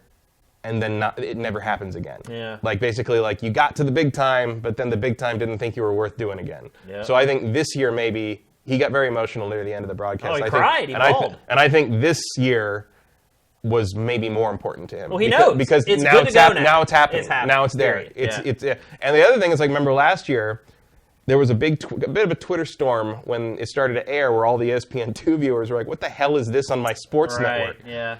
And every once in a while, you got people who are like, "Oh, well, that's pretty good." This year, none of that. It was just. There were some complaints, but most of it was people like, "Oh, this is okay. Oh, this is pretty." And it was one tweet I really liked. It was like, "I have no idea what's happening on ESPN2 right now, but I think I'm hyped." Yeah. Like it was just. It's been fun to watch it kind of grow into its own. Yeah. And evolve. Yeah. I mean, I don't know if you saw it or not, but Nielsen released a bunch of ratings for esports yesterday. Did you see that? I didn't see that. It's ugly. Because last year's Evo broadcast was about on par with any other random thing they'd aired. They actually did not release the ratings for Evo this year. They were ratings throughout the whole year. And man, the ratings for esports on TV are really, really bad. Yeah. Like the FIFA stuff gets like 30,000 viewers. Wow. The highest. There are only 3 broadcasts. They broadcast all year. esports FIFA? They do, yeah. I didn't know that. There were only Which 3. may be part of their problem. It could be. There are only 3 esports broadcasts all year that went over 300,000 viewers. Wow. Yeah. Do they do that with Madden stuff? Madden was averaging like 110,000 viewers. I'd kind of think about watching that, but I never. That was aired on NFL Network. You can look it up on SIFTD. It's a chart that shows pretty much every esports broadcast for the last year and what the ratings were. And it shows total number of viewers too. It's not just like a point whatever rating. So esports has a long way to go. Right. I mean, but turning away from Twitch, I did watch Smash Brothers on TV. But otherwise, like, I just watched everything on Twitch because you can watch Twitch on your TV. There's no difference anymore. Like, that whole barrier is just gone now. Yeah, so. I mean, I watched the ESPN Street Fighter top. I watched Smash on Twitch, but I watched ESPN for Street Fighter. I left Twitch on to give them the view. Yeah. But I watched ESPN just because it's like last year and this year I sat there. I'm like, I can't believe fighting games are on ESPN too. It's like that was the thing I used to, I'd leave geometry early to go play Street Fighter 2 on the way home in high school, and like now it's there. I know, it's crazy. That actually segues perfectly into the next topic, which is video game television. Yeah. So esports doesn't appear to be the answer for video game television. I mean, based upon the ratings, at least. I mean, it's going to grow ultimately, and it's going to get bigger on television. Look, if the networks aren't giving up. No, if the World Darts Tournament can be on TV. Yeah. You're right. By the way, I want to go to the World Darts Tournament. I don't know if you've ever seen this, but I have watched it before. But it's a bunch of like weirdos like throwing darts at one end of the room. Yeah. The rest of the room is like Viking long tables that go to the end of this giant hallway, a party. And just everybody's sitting there with giant pitchers of beer. I'm just like, this looks like the greatest sporting event of all time. Yeah. No one's even looking at the darts. But you're right, and if you look, I'm sure dart tournaments don't get great ratings either. So and networks are still going all in. Every week, more networks are announcing more esports on television. And Evo got Geico this year. That was pretty good. Had a huge sponsor. Like I said, some of these grand finals were on like 2 and 3 television networks. Yeah. Like, it's pretty crazy that they're not giving up. They see. I think if you go to Evo, you see the possibilities for video game television, competitive video game television. You see what it can do. And I think that they know that there's something bigger coming for that, and hopefully they stick to their guns and keep investing in it. But what I wanted to talk more about specifically with this topic is general video game coverage on television. So IGN launched its show on Disney XD this week. I was shocked to find out, I did not know this, that it is a nightly show. Yep. I thought this was like once a week. Oh, no. You get it, and then... I mean, and so a lot of the people behind the production of this show are X-Play. Well, the graphics look like X-Play's graphics. I mean, it's an X. It is, the whole thing. It's like the same graphics package as X-Play. I was shocked by that. Look, that's literally the wipe. Yeah, I mean, it's the same exact like wipe that they use on X-Play after I had left there. Actually, no, while I was there, we had one just like that too. We did that with the cardboard. When we first moved down. But no, this is by a lot of people that worked on X-Play. Yeah, which makes sense because one of our friends is producing the show, and that's how it works. It's like whoever produces it just hires the people they've worked with before because they're comfortable with them, they know their capabilities, and blah, blah, blah. Yeah, and in fact, full disclosure, I will probably end up writing some stuff for this at some point. Yeah. It's a small industry. We all know each other, and you go to the people you trust to do the job right. Yeah, well, when your ass is on the line, you don't want to mess around with people who may not know what they're doing. When you're on Disney X, I mean, this is basically a recreation in some ways of the daily version of X-Play from 2008, which was hard. A ton of work. And it was 3 days a week, right? Five. It was 5? We did 5 days a week. And then it was eventually cut to 3, is that right? Well, after a year, they laid off half the staff, and we went back to 3 times a week. Yeah. Because we've been 3 times a week. We always did 3 times a week, Because we went to 3 times a week. And that was hard. We went to 3 times a week from one to save ourselves from having another show put on. Right. Because remember, they brought that show from Britain. Yep. And they're like, we're going to put this on twice a week in addition to Extended Play and call it Extended Play Extra. And we're like, people are going to think we made this, and we don't want that. So we'll just do 2 more shows a week. Yeah. Now, to be fair, at the time, we had so little to do making 1 show a week that Wednesday was literally the day Greg Bemis and I would play Warcraft 3 all day. But 3 times a week became the norm. 3 shows a week was tough. Yeah, but we did 5 a week daily in 2008. So we would shoot them at like 7 in the morning, get them finished in post, try as live to tape as we could, get them finished by noon, and they would air that afternoon at 4 o'clock Pacific time. That was tough. See, here's the problem that you have when you're doing 5 shows a week. You're doing stuff like this. Yeah, there's not enough. It's like, what does this have to do with video games at all? Nothing. It's like you could take anything in there. You could take a hairbrush. It really is the X-Play. I know. It's exactly the same graphics package. But this has really no business on a video game show. Zero gravity playing Switch. What's the difference between having a Switch in your hand and a hairbrush or your cell phone? This is what happens, though, when you have to create this much content. Even doing 3 shows a week, running editorial for those shows was a nightmare, man, because there just aren't enough games coming out to float 3 shows a week. So we'd have to really start digging into, like, the B-tier games, which don't even exist anymore. And instead you end up doing stuff like this, which is completely irrelevant. Look, it's on Disney XD, and I get it. You know, a lot of this stuff is going to be targeted towards kids.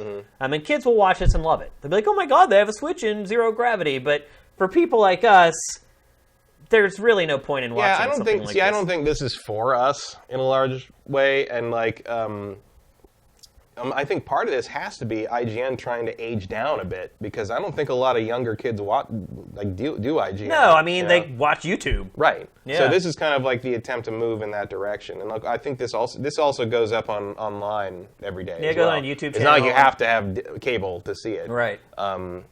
Which is smart, probably. Isn't going to work? I don't know.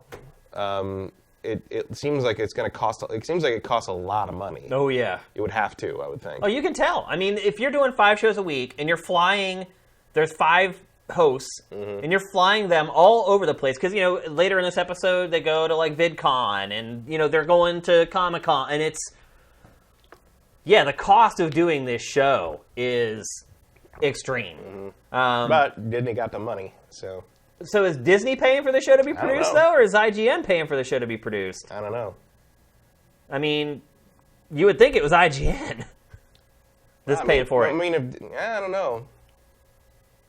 I haven't seen their books. So one thing I will just say immediately is that it's good that there's a video game TV show. And props and kudos to IGN. I'm glad there hasn't been for a while. Right. How long has it been since there's been a video game TV show on the air? Probably since when did Game Trailers TV stop? That was probably the last one. Yeah, that was 2013, I guess. Yeah, it was a year after X-Play stopped. Yeah. And then, Reviews on the Run has been off TV for a while. I mean, I think Vic still does stuff in Canada, though. Oh, yeah, but they're not on TV. Oh, they're not on TV at all anymore? No, they're all online. Oh, okay. I didn't know that. I think you'd like to get back on TV. I'm sure. But, I mean, the show, Reviews on the Run, formerly known as the artist and formerly known as Electric Playground, etc. Yeah. I mean, that's been continually running without a break since like 1995. Yeah, it's insane how long it lasted. I mean, Vic Lucas is the Grand Duke of video game television. He really is, yeah, and a great guy to boot. Oh yeah, but I don't think anything's on TV right now. So there was. I worked on a couple things on Fusion that were video game TV, but they were one shots or like limited series. Specials or whatever. They weren't like a continuing series. Without an end date. Yeah, and so I'm very happy to see video games on television in a TV show, and I think IGN's doing a good job producing the show. The production values are good. Well, like whatever you think about the angle of the content or the targeting of the content, like this is made by good people. Yeah, well, we know the people making it, so they know what they're doing. They've been doing it a long time. The production values are good. The hosts seem to be okay so far. Some of the stand-ups are a little canned and seem a little, I don't know. They'll get better as they go. Because I'm guessing a lot of these people aren't really talent. No. I mean, Naomi is obviously, because she really has been the only traditional talent that IGN has had all this time. But a lot of people that became talent were not. I mean, Morgan started in IT. Yeah, it's true. Tech TV used to take its talent from wherever they found it. Like, they weren't afraid to put, non-trained talent on it. I think that was part of the allure. It was it was kind of a genuine article type deal. Yeah. And maybe that's one place where I would criticize this show, is that... And again, it's for kids, so I get maybe it being a little more polished and fun makes sense. But I feel like it's missing what's happening in games now, which is that the kind of more raw, more ragged, more real stuff is what people are really kind of resonating with. And it's a little weird to see this extremely polished kind of Hollywood-style production values in a video game show that just launched in 2017. Well, I think that's the kind of the experiment here, isn't it? It's like, can you take this subject matter and put that professional slick on it and have it still play? Yeah. And I don't think we're the ones to decide that, really. It's like it's the younger audience that's going to accept it or reject it. Well, yeah, I mean, we're not the ones who say to accept it or reject it, but we are the ones who need to figure out how to make the content for those people. Right. I mean, you're not going to hire some 18-year-old YouTuber to produce a show that has $1 million budget or, $200,000 budget per episode. But I think you hire consultant, yeah. But you hire like millennials that you can listen to when you have to. Like people that know not every YouTuber just doesn't know why they're doing what they're doing. You know, there's people that understand.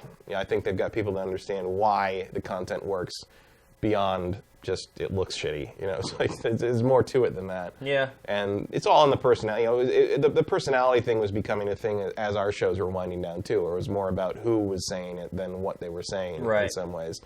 Or people, you know, there's a couple really high-profile YouTube guys and Twitch streamers I know who will flat out, if you ask them in private, ask them about, like, you know, what's your job? He's like, my job is to be a fake friend to people I don't know. And look, one thing that they're getting right in this episode is they're at VidCon, they're talking to YouTubers, and this whole segment is, what do you need to do to become a successful YouTuber? And this will definitely resonate with the tween audience, because everybody wants to become a superstar. Right. Everyone wants to become an Instagram star, a YouTube star, or whatever. So a segment like this, right in the wheelhouse. This is a really, really good idea to do something. This is absolutely video games. No. Yeah, it is. No question. Yeah, but how do you continue that on a show that is 5 days a week, 22 minutes a day?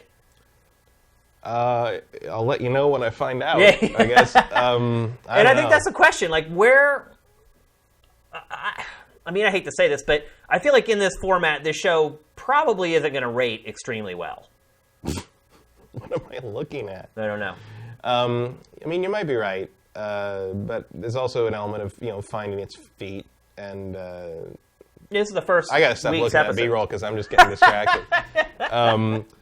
It's gonna find its feet. The host will find their personality and kind of become known, and like I think you kind of go from there. It'll hopefully it is given enough time to evolve into its final form. So I don't think you invest this much into something and not give it a real chance. I'd hope they give them like a year. Right, at least, yeah. So we'll see. Yeah. There's a lot can happen if you're making 5 of these things a week for a year. A lot can change in a month. That's a long time.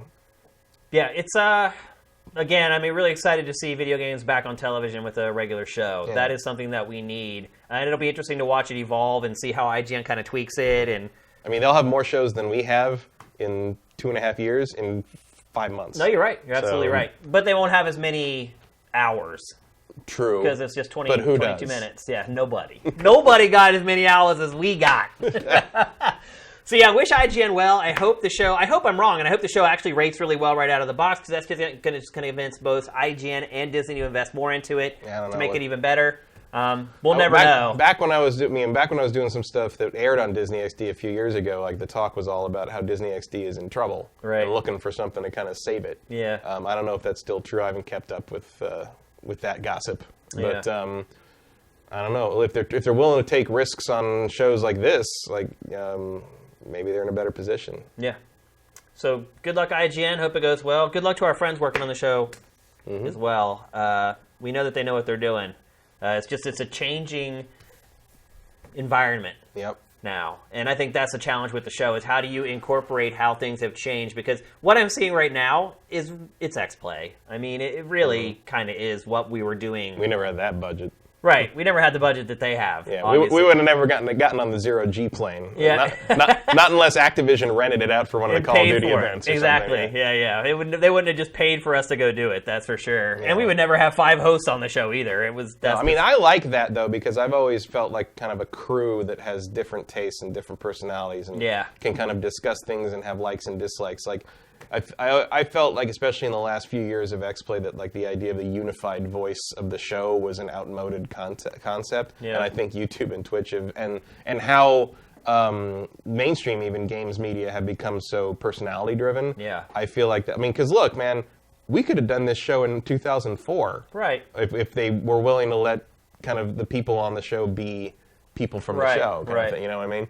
And that just was not an interest they had, because that's not how television was done. But I think we tell constant stories about how we wanted to do things that weren't done in television, and we were told no, and now it's the standard. It is, yeah. I mean, over and over again. Matt, one last thing before we move on. How do you feel about the fact that none of IGN's editorial is a part of this show? Wasn't James Duggan editorial? I mean...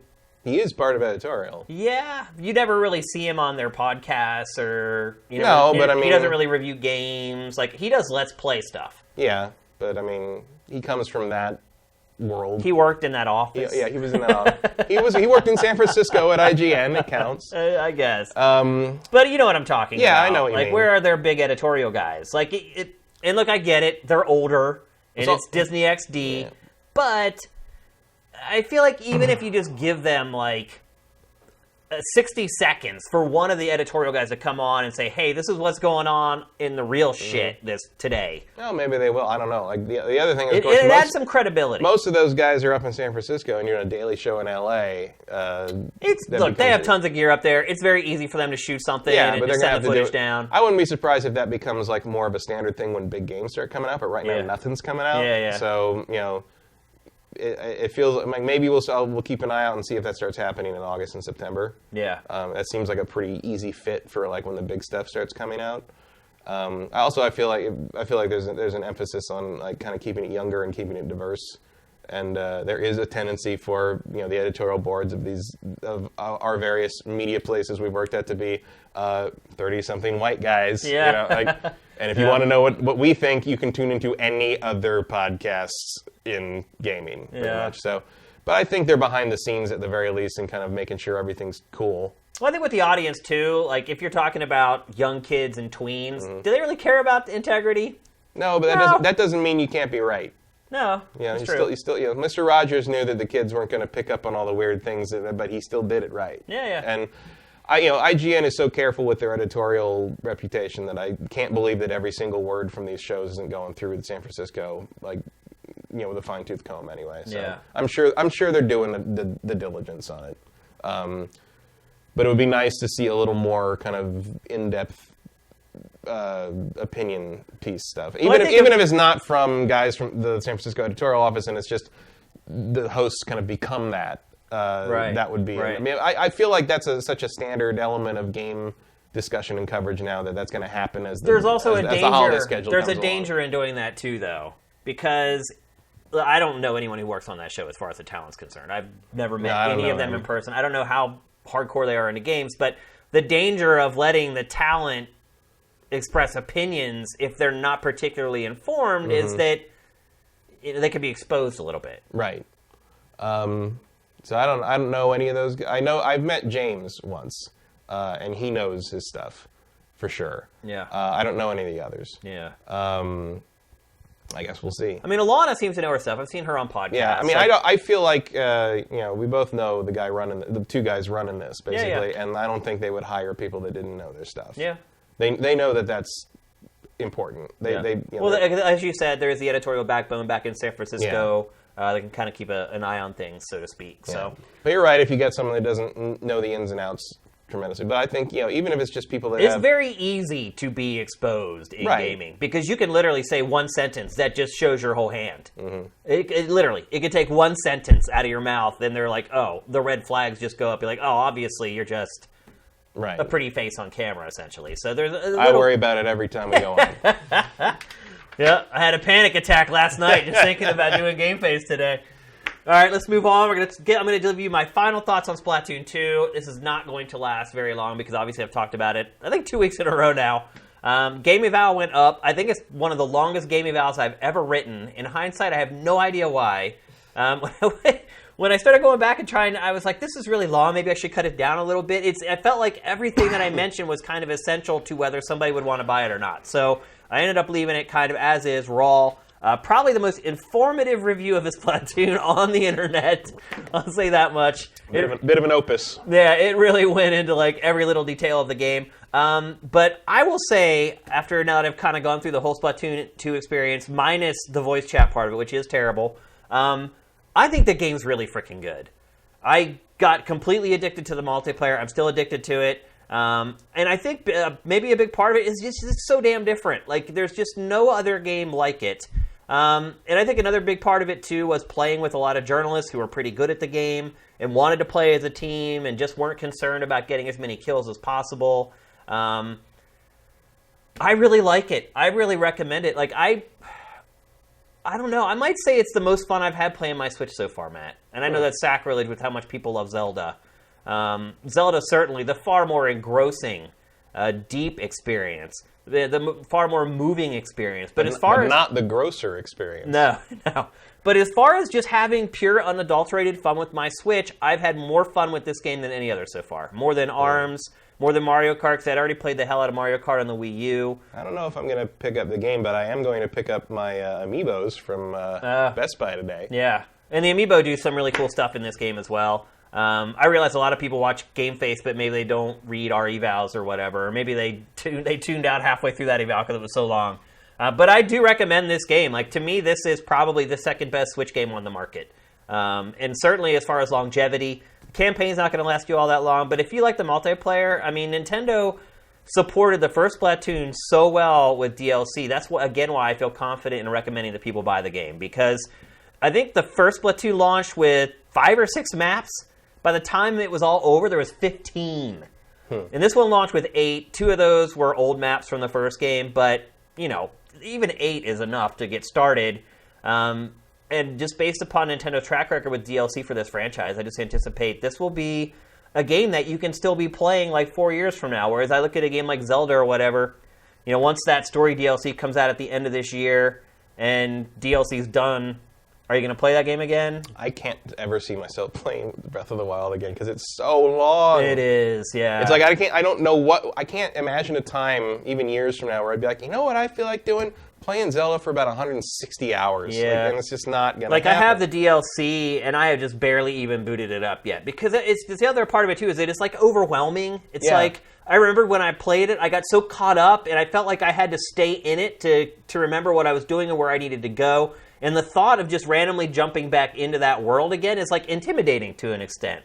And also, it's just, like, so much of Zelda's appeal has been kind of, like, seeing what's over the next ridge and stuff, and once you've already explored that, like, I feel like maybe it'll change in years from now when I forget about all that. Yeah, like, you know, it gets fuzzy. Right. But, like, I don't know. I just feel like, is there ever going to be a time where I have 100-something hours free to play a game I've already played? Yeah, it's tough. It's like, I'll never play Persona 5 again. Like, that's God, no. not happening. God, no. One and done right there. Hell no. Yeah. Did you see that some poll in Japan rated that the best RPG of all time? I did, yeah. I'm like, okay. I mean, a lot of the games on that poll, you could tell they asked, like, 15-year-old kids who had never even played Yeah, there's classics. a recency bump happening there, but it's like, that's not even the best Persona game. I know. Let alone the... I know. Bah. But Splatoon, the other thing I like about it is that it's like, and is one of the things I like and I also hate about it is it moves very quickly. So if you're playing multiplayer, it's like, it almost feels like as soon as you really start getting into the match, it ends. But then I feel like Nintendo's done a lot of research on this data to figure out what the ideal like match time was for this game. Because you never get to the point either where you're like, oh my god, I'm getting my ass kicked, can this just end? There are moments, though, where you feel like you're on the verge of maybe turning the tide of a match and you just run out of time at the last minute. But for people who get really frustrated with shooters and, like, rage quit shooters or, like, I would, just quit because they're like, there's 5 minutes left, we're getting our asses kicked. That never happens in this game. By the time you realize you're getting your ass kicked, the match ends.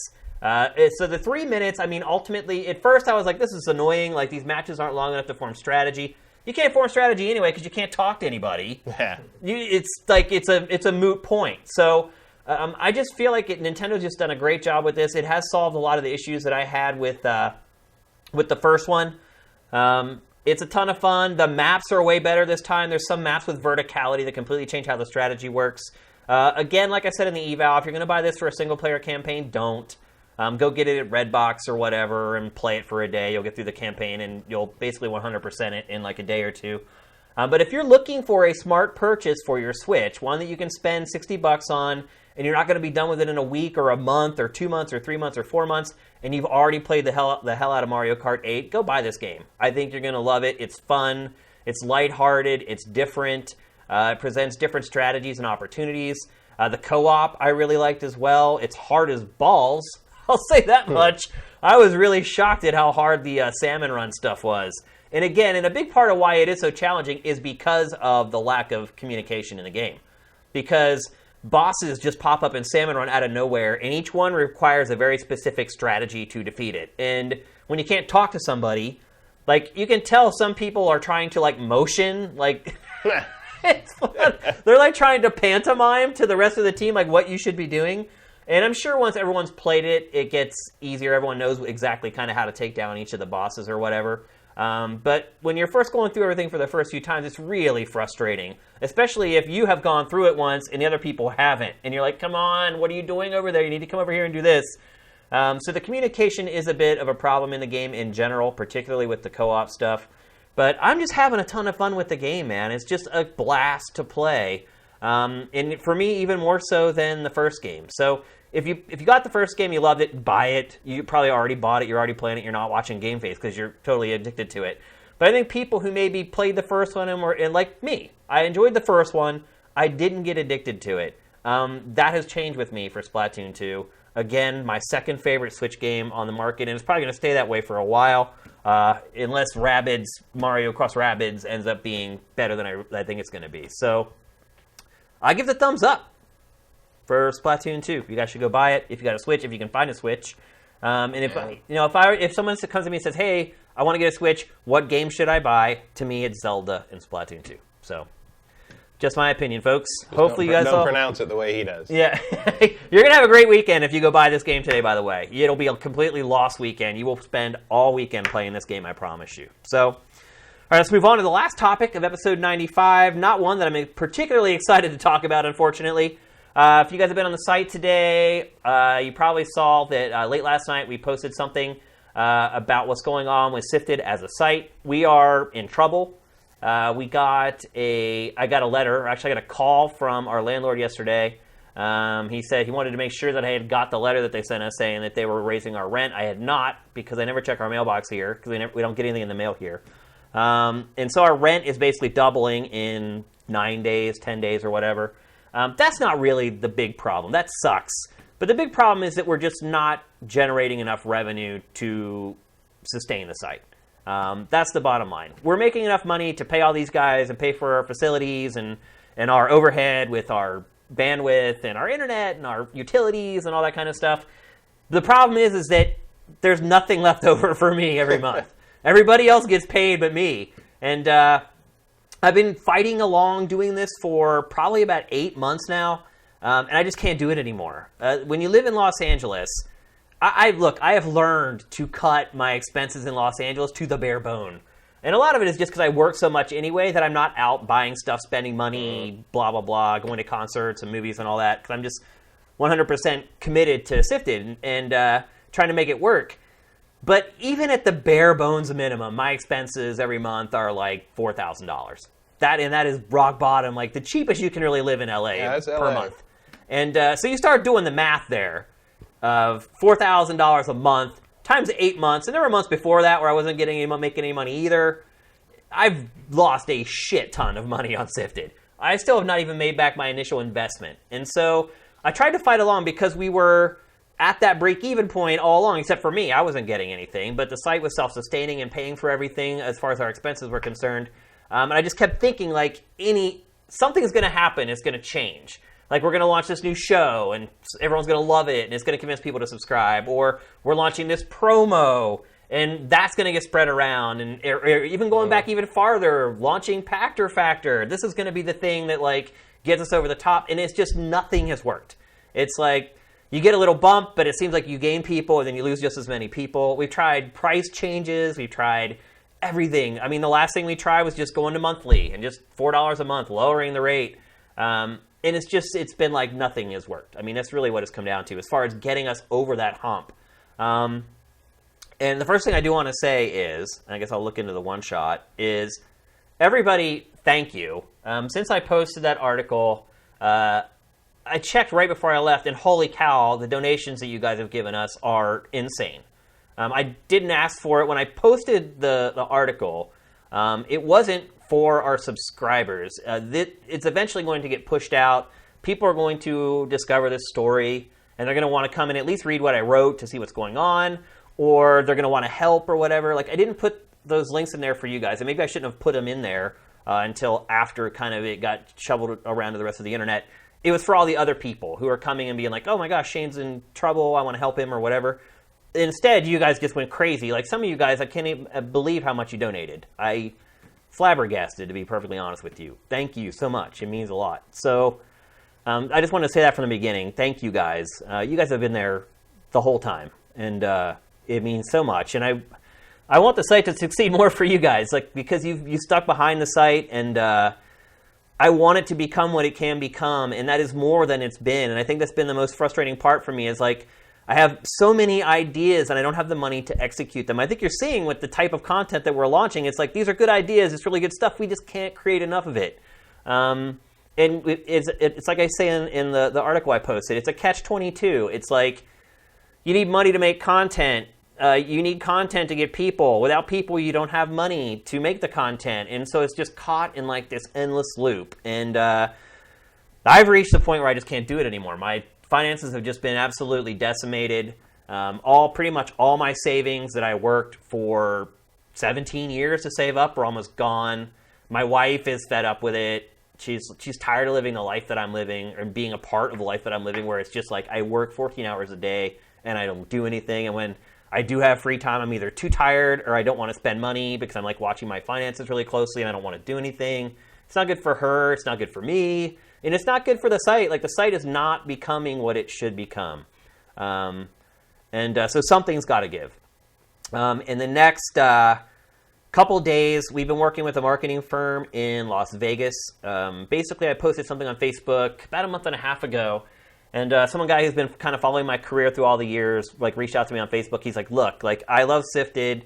I love you. I've been following you for like 15 years. And he's like, it can't go out like this. So he was a part of a marketing company. And basically they are taking SIFTD on and doing this crazy marketing program for the site. And I'm not going to get into all the details of how that works and what they're doing. But it's really like a Hail Mary. It was supposed to have launched on July 1st, and then it got pushed to July 15th, and it still hasn't launched. And they're doing a couple other things, like they're actually producing a show for us with my guidance that will be a new show to SIFTD. Originally, the idea was they're going to do 2. I had kind of mentioned this offhand in a prior episode of SIFTD. That was what I was talking about. But now it's just 1, which I still appreciate because they're like doing the show for us, basically, and handling like all the production and everything. They're just going to hand it to us. And so there are things going on right now, trying to save the site, trying to catch the Hail Mary, fourth quarter, 1 second left, trying to do what we can. So I'm not giving up. I'm going to do like a crazy marathon live stream where I try to get subscribers. There's been a lot of great feedback in the article that I posted. I thank you very much for all that feedback. But one thing I do want to say is I'm not going to respond to all that stuff because I am going to do a community summit live stream on Monday evening. So we'll wrap up the show here, show will go up, but on Monday I'm going to do a stream that's just essentially a brainstorming session with what I consider the brain trust of SIFTD. And the brain trust of SIFTD to me are the people who watch our stream because they're the most dedicated people. They're the ones who at 3 a.m. are like watching GameFace or whatever. They're the ones that are invested the most and care the most. So on Monday, we're going to be doing a stream. It's nothing flashy. It's not going to have a bunch of graphics or B-roll or anything. It's just going to be us talking about SIFTD and trying to work together to map out its future if there is one. I don't know what else I can say, honestly. It's been soul-crushing, to be honest with you, a lot. I mean, particularly the last, 7 or 8 months. Because it's like we got to that point where I'm like, oh my gosh, we're like at break even. And then it just never... And it's like this tease. It's the carrot dangling on the stick. It's like right there, and you're like, and it just keeps moving as fast as you can move, like right out of your grasp. And I just have got to the point where I just honestly can't afford to do it anymore. That's really what it comes down to. And my wife is fed up with it, and I understand 1,000%. So it's just a breaking point. It doesn't help you just not having to pay the rent here anymore? No, I mean, that's the thing. It's like a lot of people were like, just get rid of the location. The rent isn't insane. It's like when you talk about how much we pay for our location, it sucks that the rent is doubling. And that the fact that it doubles, it means that that's extra money that I pay out of my savings. So it does matter. But I'm talking about, is it viable for this site to go on? And when you're talking about the rent doubling at your location, that's not really part of that. It's are we going to have enough revenue to grow? Because this, giving up the location is sticking your finger in a hole in the dam. It's like if we don't have this location, if we do have enough revenue to actually do great stuff, we don't have any place to shoot it. So if you give this up, and we're sitting in my apartment doing GameFace, which could very well happen. Don't laugh, Sam. You might be in my apartment in like 2 weeks. What else do? You can't do anything else. And like, no disrespect to like the YouTubers or Easy Allies or any of those guys, but it's like when you're working out of your bedroom, it's like all you can do is sit and talk about video games on camera. And I have ideas to do stuff that goes like way beyond that. Like just groundbreaking content. Like I don't want to just be sitting in a room talking about games all the time. I have ideas for different types of content that have never been done before, and you can't do it when you're working at a home. If you want to rent a studio, it's like if you go to rent a studio in LA for like 3 hours, it costs like half of what our old rent was. That's why I have a location. I looked into just renting spaces to do stuff out of, and it was way more expensive than renting a place. So that's it. I mean, that's really what's going on. That's just me being 100% honest with you guys, like I always have been and I always will be. And I think that's why our community is so good, because I am honest with you guys, and you guys give me honest feedback. There's no fluffing going on or no BS. So this is it. I mean, this is really, the next couple weeks is do or die for SIFTD. This marketing thing, hopefully it launches and it drives a lot of traffic to us. Bring all your ideas on Monday, guys. Like I said, we're having a summit, like the meeting of the minds for SIFTD. And if you care about the site, be on the stream. You'll get an alert. If you're not following us already on Twitch, follow us. And we're going to figure it out. We're going to figure out what's best for me. We're going to figure out what's best for the site. We're going to figure out what's best for you, most importantly, the subscribers and the people who pay for our content. So I saw a lot of, obviously, requests for Patreon. That's always been the most popular request for how we would change our revenue model. I am completely open to it. And I'm going to be doing a ton of research on Patreon over the weekend, so when I come in for the summit on Monday, I'll be well-versed and I'll understand sort of all the angles of it. My big hang-up with Patreon has always been, not just with game sites or whatever, like it just shocks me that people are okay with paying more for something and someone else getting it for free. It just blows my mind. And it's something I have to get over, because apparently I have a problem with it. Like I have a problem with one of our customers paying a ton of money for something and some other person coming in for free. Like one person went into the article and wrote, and basically said, I'm stealing your content. And your business model's stupid. I'm stealing your content. I do it every week. Your business model's dumb. Go on Patreon. I'm never going to pay. And I'll steal your content for Patreon too. But, you know, the way around this is to just go on Patreon and just accept that some people will pay more, some people pay less. Yeah, and I think it's been hard for me to get over that hump, because I don't like, see, here's what it is. I don't like seeing people getting taken advantage of. And to me, that's kind of what Patreon is. Somewhat, but I mean, it's like I worked for a while there. I was working at with Kevin Pereira on the Comic-Con HQ stuff, and so I didn't work directly on the Attack, which is his daily podcast thing he does with. Which is sort of an Attack of the Show permutation, but it's like there's a lot of like crazy stunts and weird, gross stuff that Alex does. So it's like, and one of the things they do is like there's a very active Patreon community there for that. It basically pays for their company essentially, or it did before they started to expand. Yeah. And like. These guys basically like the more you put money you donate, basically, the more crazy the stunt would get and stuff like that. And like early on, I was kind of like, that seems like a weird way to fleece people for better, but like they love it. Yeah. Like that's how they love that they get immediate gratification from their money like that. They love that it goes directly to the people that are doing it for them. They love that it's instant and they get recognized for it.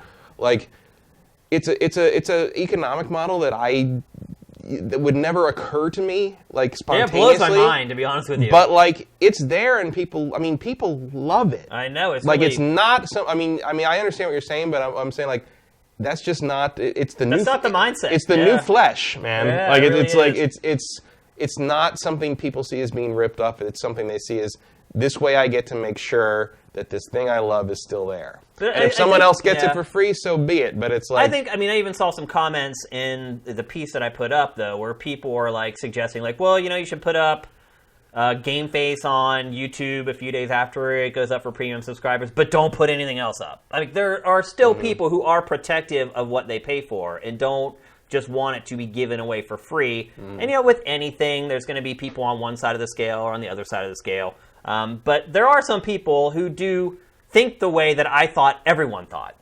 But I think where I've been short-sighted is that there are wealthy people out there. Oh, yeah. Like really wealthy people who want to help things that they love. And I thought I provided that opportunity when we created the donation program on SIFTD. But I feel like, at least based upon the comments, again, on the piece that I posted, it seems like some people want to see tangible change. They don't want a nebulous change. They want to say, okay, I'm going to give you a bunch of money, and then you do whatever you want with it.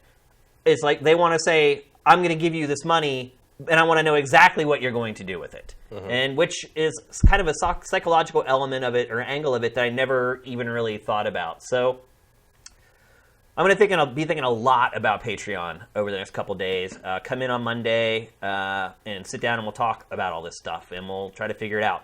We're not giving up. I'm not going to give up. I've worked too hard for this. I've given way too much to this. I'm not going to go down without a fight, and I've been fighting. But at a certain point, it's like there's a line between tenacity and stupidity. And my wife has pointed out over the last couple of months that I may be straying over the line. And after kind of looking at things over the last week or two, I'm starting to agree with her that I'm going to a place that's not smart anymore. And so I got to figure it out. And hopefully we can do that together on Monday evening again. So join in on the stream. We'll sit and we'll talk about it. And we'll try to get this thing figured out and try to keep SIFTD alive. The other part of it is there's entanglements with the premium versus the basic subscribers on the site and that type of thing. As far as, basically, if we were to use Patreon, SIFTD would just become a free website. I mean, how do you keep people away from the content that aren't contributing to the Patreon? I mean, I think you don't. I think the real answer to that is going to have to be who cares. Yeah. I mean, that's how it works everywhere now.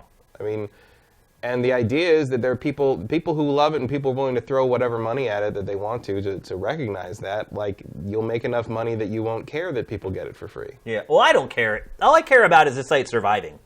I care about the people who are paying. Like, I think there's less. It's a weird psychological thing that I would have to look into some scientific studies. Yeah. But there's like, for whatever reason, it seems like and I feel that too. Like when I donate to things versus subscribe to things, if you're subscribing to something like this and someone's getting something for free, it feels more annoying than if you're donating to something and other people aren't donating. And it's just verbiage. That's really all it is. It is. That's all it is. It's really crazy. One way or the other, you're doing what you need to do monetarily to keep this thing you like going. Right. But for some reason, the verbiage makes a difference. When serving bait, presentation is everything. Yeah. As they say. Yeah, yeah. And but I hate even using that word, like bait. Yeah, but I don't want to bait people. Right, but that's what marketing is. Yeah. And subscription indicates like you're one of all. You're inside. No one else gets this. Whereas the Patreon model is more like inclusive. If you want to, do it. If enough people want to, we'll stay. And that's all it is. Yeah, I mean, honestly, that's what's kept me from using Patreon. Is that it's just I don't feel like I want to swindle my supporters. I mean, that's what I feel like I'm doing if I would use Patreon. Well, all I can say is, like, I really don't think that's what you're doing. Well, I really don't think, if that's how it felt for people, I don't think Patreon would be as successful at funding all these things. One, that's not what's really happening. It's a delusion I have. And two, at this point, it doesn't freaking matter. Right. Because it's do or die. So all bets are off the table at this point. Whatever I have to do to make it survive is what I have to do. So I've tried to take the high road with everything I've done with SIFTD, and it hasn't worked. That's the bottom line. And if it works, you're just going to sit there and be like, man, I should have sold out long ago. I'll never say that, ever. So, anyway. The South Park philosophy, sell out fast, sell out hard, sell out big. And anyway, again, Monday night, we'll all get together on a stream, and we'll sit and we'll talk about it. We'll try to figure this all out. Obviously, I value your guys' input very much. There's tons of really smart people on SIFTD, and so I want to get your input, and we'll try to make this work together. So, time to move on to our trailer of the week. It was a good week for trailers, actually. I had to choose from several. Let's see if you can go for 3. Yeah. On you've been picking the trailers of the week for the other. Like, other podcasts have been having their trailers of the week be the one you picked the week before. Yeah, yeah. And also Brandon Jones' Trailer Jones Show. We're 2 of 3 on that as well. So we'll see. This one, I think I got this one nailed as well. This week, it's the debut trailer for Call of Duty World War II Nazi Zombies. This is the era where the Zombies mode started. Yep. And the first time it was a little campy. But this one... This one's a little a different take on things. A little edgy, a little dark. So same way they seem to be trying to approach the main game, really. Yeah, you're right. So here it is. Get your questions in, as always. Don't ask a ton of questions about the future of SIFTD, because we're going to do that all on Monday, where we can kind of have a heart-to-heart and figure it all out together. We'll answer maybe a couple, but try to get your general gaming-related questions in there, and we'll answer them for you. Here we go.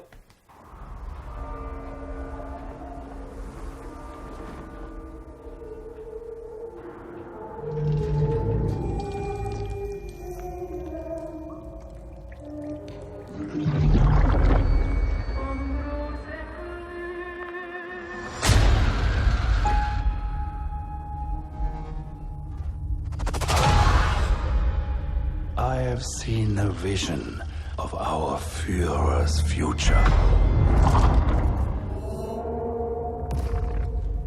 The death of the old world and the birth of the new. Can you hear it? Drums. The drums of war. The march of progress.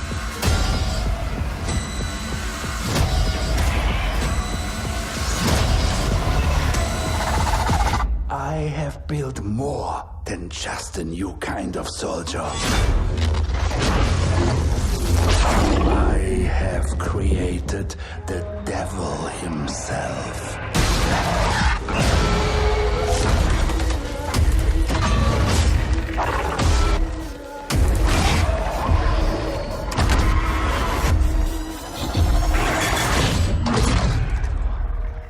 It looks freaking awesome. Yeah. It looks like better than Resident Evil. I'm not kidding, though. It's got a little Wolfenstein to it, too. Yeah, I mean, I don't think it doesn't look all that campy to me, though. No, but I mean in terms of the kind of the Tesla tech. Yeah. Sort of the diesel Nazi tech they're using there. Have you watched those over-the-top gory zombie movies? It's called, like, Better Red or Red Dead or something like that. There's, like, 3 of them, and it's just, like, crazy over-the-top gore. I don't think so. It reminds me of that. I think I've like, seen them on Netflix, though. Yeah, you probably scrolled through them past like a them. million times. Those movies are crazy gory. Like, some of the goriest movies, like, ever. So if you're into that kind of stuff, you might want to give them a watch. But that gives me the same vibe as those movies, that Zombies mode. So I'm happy. Like, I'm glad it's getting away from the campy, kind of funny, goofy thing that it's been on for a while. It's, like, serious now, and I'm happy for that. Well, it was like either that or it was going to have to be like Winston Churchill and Right. FDR. Which they've done before. Yeah. There have been old presidents in Oh, the yeah. Zombies mode before. So, let's see.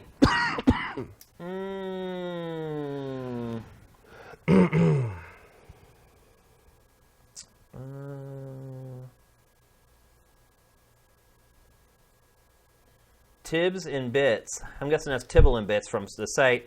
Do you think we will reach an oversaturation point with open world games like we did with other subgenres such as military shooters and MMOs?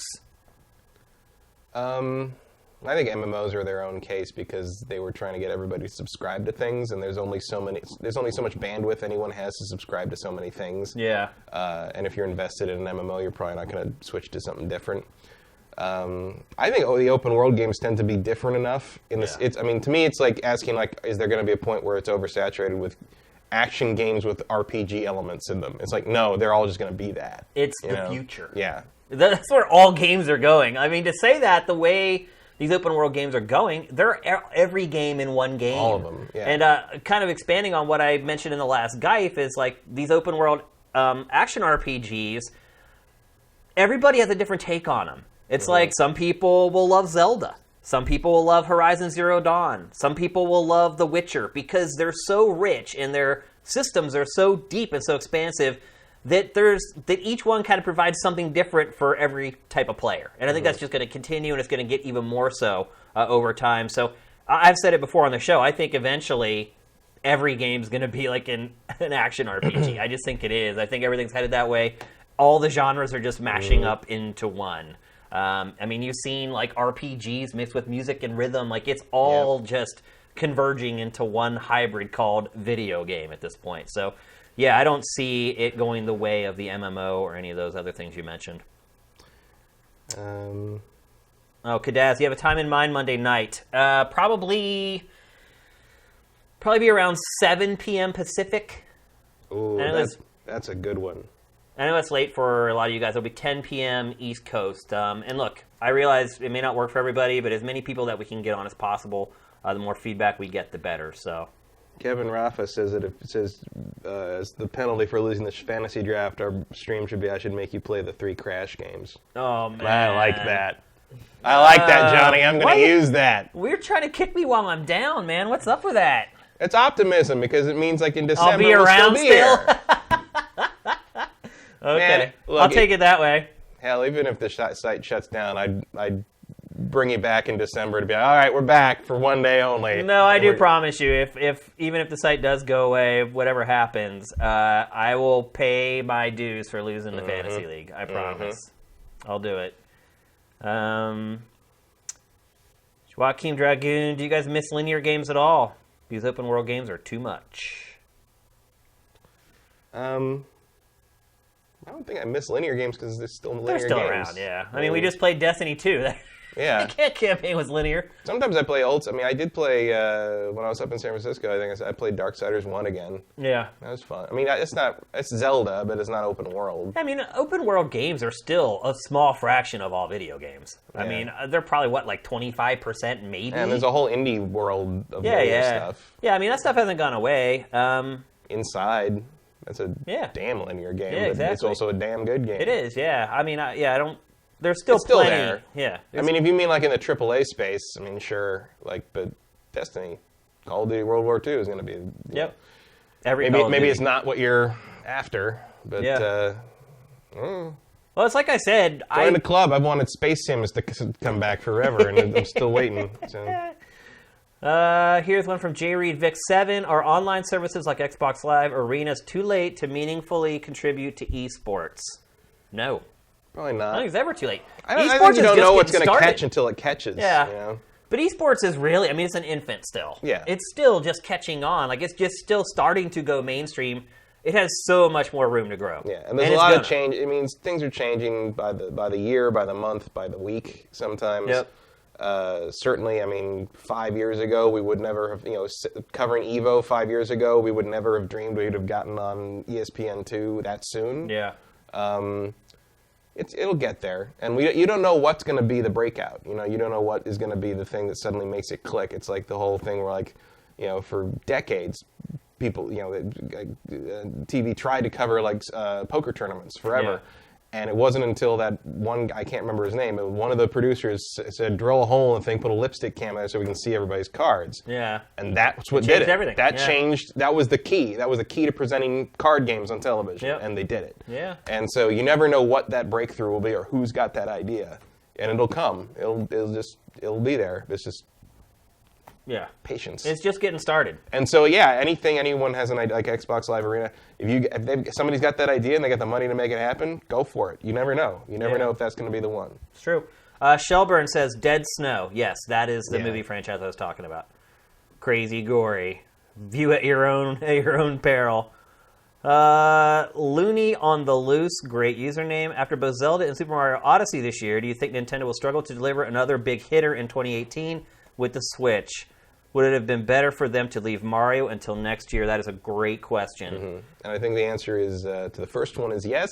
Yes. And the second one is no. I think they need Mario this year. I don't know. Because, look, there's only, I mean, I don't know for sure, but I'm guessing they sold around 2-3 million in the U.S. at this point. There are still so many people who have not got Zelda that are going to get Zelda. But the other thing, I mean, Zelda's going to sell that console for a year. But Mario sells so much better than Zelda. I don't know if it does. It does. The 2D Mario routinely sells better than Zelda. And Mario is just bigger, better known than Zelda. I mean, I'm a bigger Zelda fan than the Mario fan. I'm not actually a big Mario fan in general. I will always go Zelda and Metroid over Mario. But that is not true of the vast majority of the market. And having a Mario game, especially one that looks like that looks that good, that has so many weird things in it, so many like eye-catching shots in it, to be able to throw up there for the holiday season, like that's real important. Like I can't see a scenario in which holding that game back to the Q1 would have helped them. Like Nintendo's real hurdle is getting enough hardware out there. That's Right. really the problem. Getting enough units in the pipeline, which seems to be kind of the Nintendo problem right now for anything they make, because I've already resigned myself to not seeing a damn Super Nintendo Classic. Yeah, me too. But like, no, I think Mario has to be there this year. It's like I just told everyone to go buy. Zelda's a great secondary. Splatoon's Yeah. going to be a great secondary because the people that are going to buy that system for Zelda, we already did it for the most part. And people are still going to buy Zelda with that system, but that Mario game is going to fire people up, I think. Well, it's like I just told people to go buy Splatoon, and it's like a lot of people can't. Right. They're like, I right. don't even have the console. Well, look at Zelda. That's really the hang-up. Zelda sold more copies than Switches at one point, because people were buying the game and hoping Thinking they could they're going to find a Switch. get the system, Will they struggle to get a big game out next year? I mean, for the first half, it looks like, sure. I mean, what is there? Unless you think Yoshi and Kirby are big games. I mean, this is the problem with Nintendo in general, is that it really has like 4 or 5 franchises. Right. And once it shoots its wad, so to speak... And there's stuff that'll keep people like you and me playing, or fans. Yeah. I mean, look, I don't think either of us would have a problem with their big summer game next year being Pikmin. No, I'd be not at all. super in on that. Am I all that excited about Or- the Kirby and the Yoshi games No. coming? No. I mean, would I be super happy if if their big holiday release next year turns out to be Metroid Prime is going to make it for that? Yeah. Great, super. In. I mean, that's really what we're talking about here. If you're talking about having a big game in 2018, it's Metroid Prime 4. which has never really been sold that a big game well. on that level. I mean, that's the problem here. Nintendo is about to shoot its wad. Right. And that's why I think there might be some credence to what he's saying about maybe it's better for Mario to come out next year, because I think Zelda will sustain I don't agree with that all the at way all. through this holiday season. You have to get this thing out the gate in a big, and like you've already seen this year, the latest NPD sold like what 216K. I mean, we don't know how much of that is supply constraint problems, but it's like that ain't setting the world on fire, folks. Like they need this thing to be the big holiday thing, and Mario will get it there if they can get the units in the pipeline of the system, obviously. But I think even as a giant Zelda fanboy, really for the most part, except I haven't liked one pre Breath of the Wild. I don't think I liked one for like 3 games. But like Zelda's the one that really gets me to like sit up and pay attention. But Mario is the video game character for the whole world. Oh, it's and one of the most popular characters in the world. And also like something about a Mario game at Christmas. You know what I mean? Yeah. Like maybe it just comes from that Mario 64 love. That was and like September it came out. September, but most people got that system for Christmas. Christmas, yeah. And like so many people, I mean, I remember my friends coming over on Christmas Day and playing that game. It was great. And I mean, we were in our 20s at that point, and people still came over to play Mario. Well, and it was it's mind-blowing at the time. And like, even, I mean, I'm talking about like not my gamer friends. I'm talking about my friends who just like were just people who are like, oh my god, he has like, an oh my god, he has N64. Mario. Like, oh, I love Mario. I played Mario when we were 8, and like I'm gonna come over and play. And it's like, oh, the hype was real for Super Mario 64. and people like that, when they see that ad and it looks like Mario 64, except way better and way like they're gonna get that same feeling. I think that I don't agree with that at all. I do. I really don't.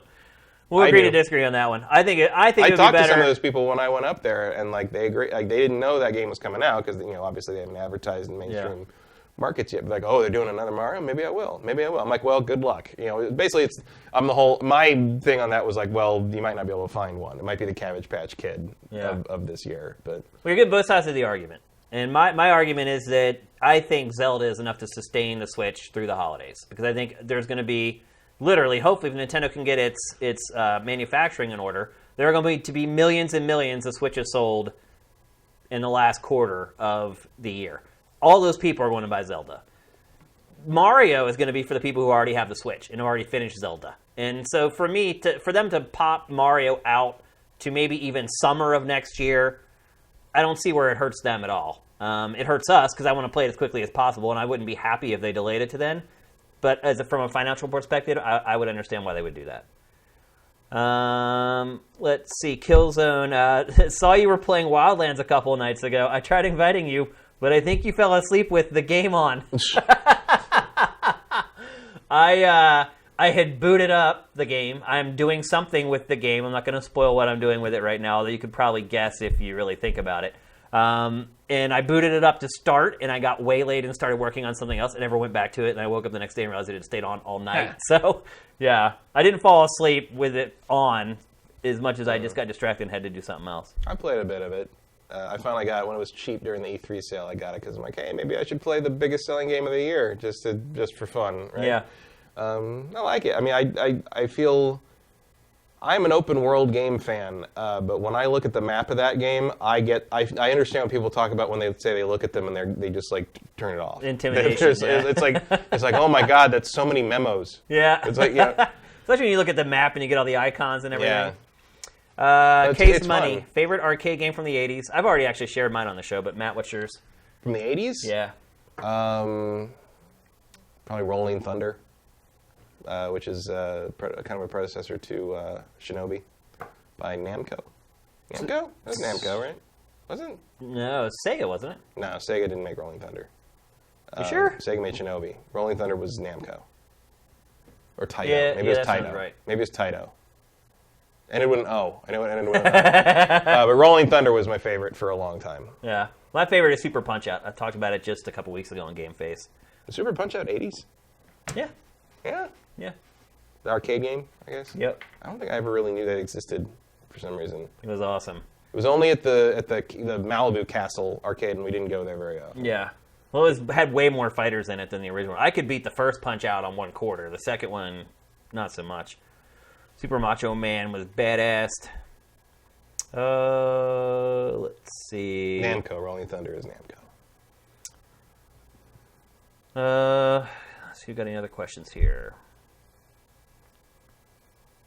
There was a time I would have said Kid Niki, Radical Ninja. I was recently streamed at an officially broadcasted Pokemon tournament, and they made me cover my SIFTD shirt. What? Are you kidding me? Now they'll cover logos they don't recognize if they don't know how litigious they are. How did they even know that it was anything? Like, were they covering someone wearing a Lacoste logo? Like, They might. Well, they also. I'm sure they don't know what it is, so maybe they just thought it was some kind of fashion design brand, and they always by default will blur that. I almost kind of like that. I mean, in some weird way. Yeah, that's almost a compliment to your art design. Yeah, really. seriously. Yeah, if they saw that and they're like, "Oh, we need to cover that," Yeah. that actually kind of makes me feel good in a weird kind of way. Let's see. I got a couple more here.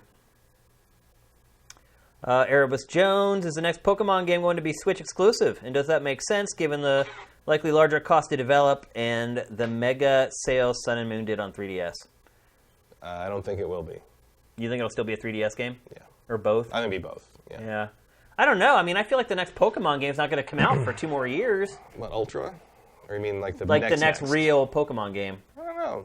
Look, the 3DS just outsold the Switch again. So I mean, Yeah.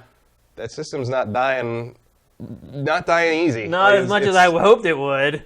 I wish it would go away so we get more There's still Switch good games. stuff. I just bought a 3DS game. Yeah, You know, I mean, I'm not arguing. It's great software. It's a great library. Ever Oasis, check it out. Yeah, I mean, I'm not saying it's not good, and I mean, everybody should own a 3DS by now. There's no doubt about it, but I think it would be better for the overall health of Nintendo if it was a Switch game. But I agree with Matt. Like, I think it'll But be it's better for me if they make more good 3DS games. Yeah, here's what's going to happen. It's going to come out for both. Yeah, It's what I probably think. the same time. The idea that like you wouldn't have a Pokemon game on that. I mean, look, one day they're going to have to do it. Yeah. But like maybe not next time. The next game is not that time. You've already got 50 million 3DSs in people's hands by that point. Like, you're going to put the Pokemon game out there for the 50 million people. Yeah, it's like, come on. You're not going to be anywhere near that with a Switch then. Yep. So I think it'll still be both. Even if that system's dead. Even if it's the last 3DS game. I think that will still come out. Erebus is saying, isn't that a cop-out? What, saying it's going to be on both? That's just what I think is going to happen. Yeah. I mean, in fact, if you had to make me pick, I'd say it wouldn't be on the Switch. Yeah. All right, I think that's it. GameFace episode 95 in the books. I sure hope we make it to 100. It'd be a shame not to. It really would. To come all this way and not be able to have that landmark episode. We'll see. Crazy next couple weeks coming for SIFTD, guys. It might just be us in a closet.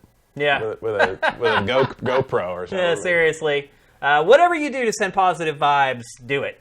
Whether you're religious and you pray or you just think good thoughts, whatever it is, we'll appreciate them. And please send them our direction because we're scrapping for our lives here. So once again, thanks to everybody who's donated today. Again, far beyond my wildest imagination. If you stumble across like anything about what we've been talking about or what I posted earlier today out on social media or on message boards or whatever, please support us. I'm sure you're going to see a lot of people saying, oh, that place deserves to die or whatever. Please be the person who steps up and stands in for us because that can make a big difference, man. When you have people out there that are just like hating all the time, it's like one bad apple spoiling the whole barrel. So I'd really appreciate it if you stood up for us. And only if you believe it. I'm not telling you to say or do something you don't believe, but if you believe in SIFTD and you like the site and you want it to succeed, I would really appreciate it if you guys would stand up for us out there in the wilds of the internet. So everybody have an amazing weekend. Thanks once again for all your support, guys. It's really amazing. GameFace is up and out.